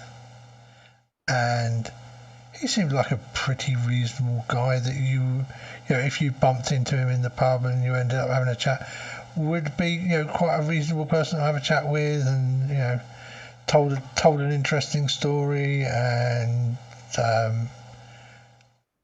seems quite nice. And yet, when he starts on the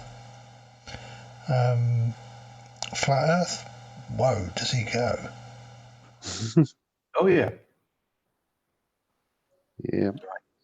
And on the other hand, I don't know if it's just me, but I see that thing happening on both sides. That's why I got angry at Rumpus, because he is a smart guy. He really is. He knows his stuff. But like, we were having a conversation. I got plain truth to be the plain truth to be calm, to be reasonable, to ask insightful questions. He got answers which I knew how to give with the right specificity of how much I know. And he was also responding back to my questions. It was a good conversation, right? And it could go anywhere. And then somebody jumps in and disrupts the conversation by calling people idiots, insulting them, threatening them, and not answering questions like, do you know what it is? I don't need to, I have explained this many times on many hangouts. I don't need to explain it again. You should have understood it by now. Yes, but if you're not going to answer his question, if you're not going to ask him any questions, why are you talking? Did you just jump in to insult him? Right? Why would you do that? If that's what you want to do, go into the audience, go in the live chat, or turn off your mic and scream at the screen. You're not contributing. You're just being outraged. It's like literally on the soccer field, there are players which are playing the game with each other, and on the benches there are fans who are hooligans, who can yell, who can wave flags, who can do whatever the fuck they want, but that does not mean that the players can act like hooligans. Yeah. If you want to play the game, join the conversation, if it's a conversation. If all it is for you is to just derail the conversation, make fun of people, yell at people, I don't care if you're a flatty or a glober. It's really irrelevant. You're in my way. You're disrupting the game. Yeah.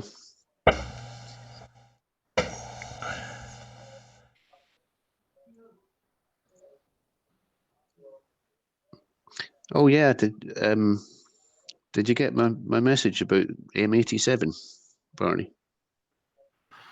M87? No, I didn't. It's we're talking about the recent picture that was taken of the accretion disk of the black hole. That was it was M87, the galaxy M87, rather than our own. No, they did both. Did they? Yes. I thought there was only one. I shall have to look again. I think because the problem is that if we're looking to into the center of our own galaxy, there's so much dust and obstruction that it's now impossible to get a decent image. Because we're But looking sideways. the orientation of M87 lends itself to getting a clearer view at it.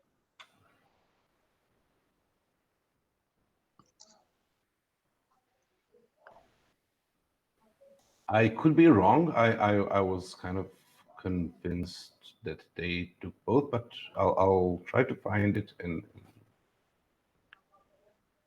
I'm sometimes wrong. Everybody's wrong sometimes. But it's a remarkable image. Especially the M87 one. The resolution. You think about how small that object is and how far away it is. It's just amazing. I was looking up the. Have you heard of the Gaia satellite? Not off the top of my head. It's I think it was launched in 2012, maybe.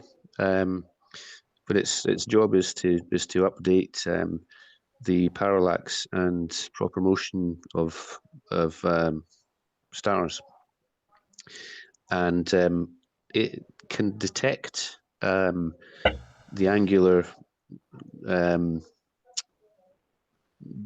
separation, the parallax angle, down to an extraordinary resolution, which is again 0.00002 arc seconds, which is that's tiny. That's tiny. Considering an arc second is it's the equivalent of looking at being able to resolve a grain of sand on the moon from Earth. Yeah, I've heard it compared to if somebody left a manual on the moon during Apollo, it'd be the size of a full stop on a page of the manual. Extraordinary. So it's able to get a decent measurement of the parallax and proper motion of stars all the way to the center of the galaxy, so 20 or 30,000 light years. I thought it was a mistake when I first read it. I thought it can't be that high resolution. But yeah, I still triple checked it and looked through the specs of the data that's coming back as well, and that's what they're getting. Amazing. That is impressive, because when you talk about, was there 3 zeros or 4 zeros at the start of before the digits? Well, it's 10 to the power 5, so it's 0.00002. So it's 20 micro arc seconds, and it's better for closer stars than 20 micro arc seconds. Yeah. So that's like a mid-range 15th magnitude star. You'd get a 20 micro arc second resolution on the angle. So that's quite something. But it can't really be used as a visual telescope. It's not what it's set up for. Well, no, it's. But yeah, it's updating the Hipparcos catalog. It's about over 100 times more sensitive than the results that came from Hipparcos, which is the previous kind of catalog of measurements. So it's it's really good. If you look up, it's Gaia, Gaia. Gaia. It's some piece of kit. But anyway, I have been summoned to go and have my tea, and by she who must be obeyed. Swinbo has spoken. Yeah. But yeah, nice talking to you, and you, Barney. I shall catch you next time. I think I was wrong about the imaging of Sagittarius A. I was pretty sure that it was in the same announcement when they showed it, but I'm looking through it now and not seeing what I thought I saw. Yeah, I think I'll have another look as well. But I think the only evidence that we've got is the orbits of the S group stars. There was a thing in the news the other day that that it's greatly increased in activity. I'm not sure how that was measured, but we shouldn't be too worried because it happened 25,000 years ago, and it's very far away. But yeah. Anyway, I might do some bedtime reading on that the Sagittarius black hole. I'd actually quite like to get the data for the little swarm of stars around it. It's in the public domain, and it's quite easy to crunch the numbers and come up with the mass of the black hole. So I might do that one day, just for my own interest. Anyway, guys, I shall catch you later. I think this actually might be a good time to end the stream anyway, because we have now been going for just over 3 hours. And the rest of the fact that because my future son-in-law has to be up for work at about 4 a.m. He's in bed already, so me having to be a bit quieter, I think yes, stopping the stream now will be quite a useful thing to do. So okay, thank you. Yeah, prudent. So thank you all for being here in the panel. Thank you for everybody out in YouTube land who's still listening. We still have 30 people watching us. So yeah, thank you everybody, and good night. Toodaloo. Cheers.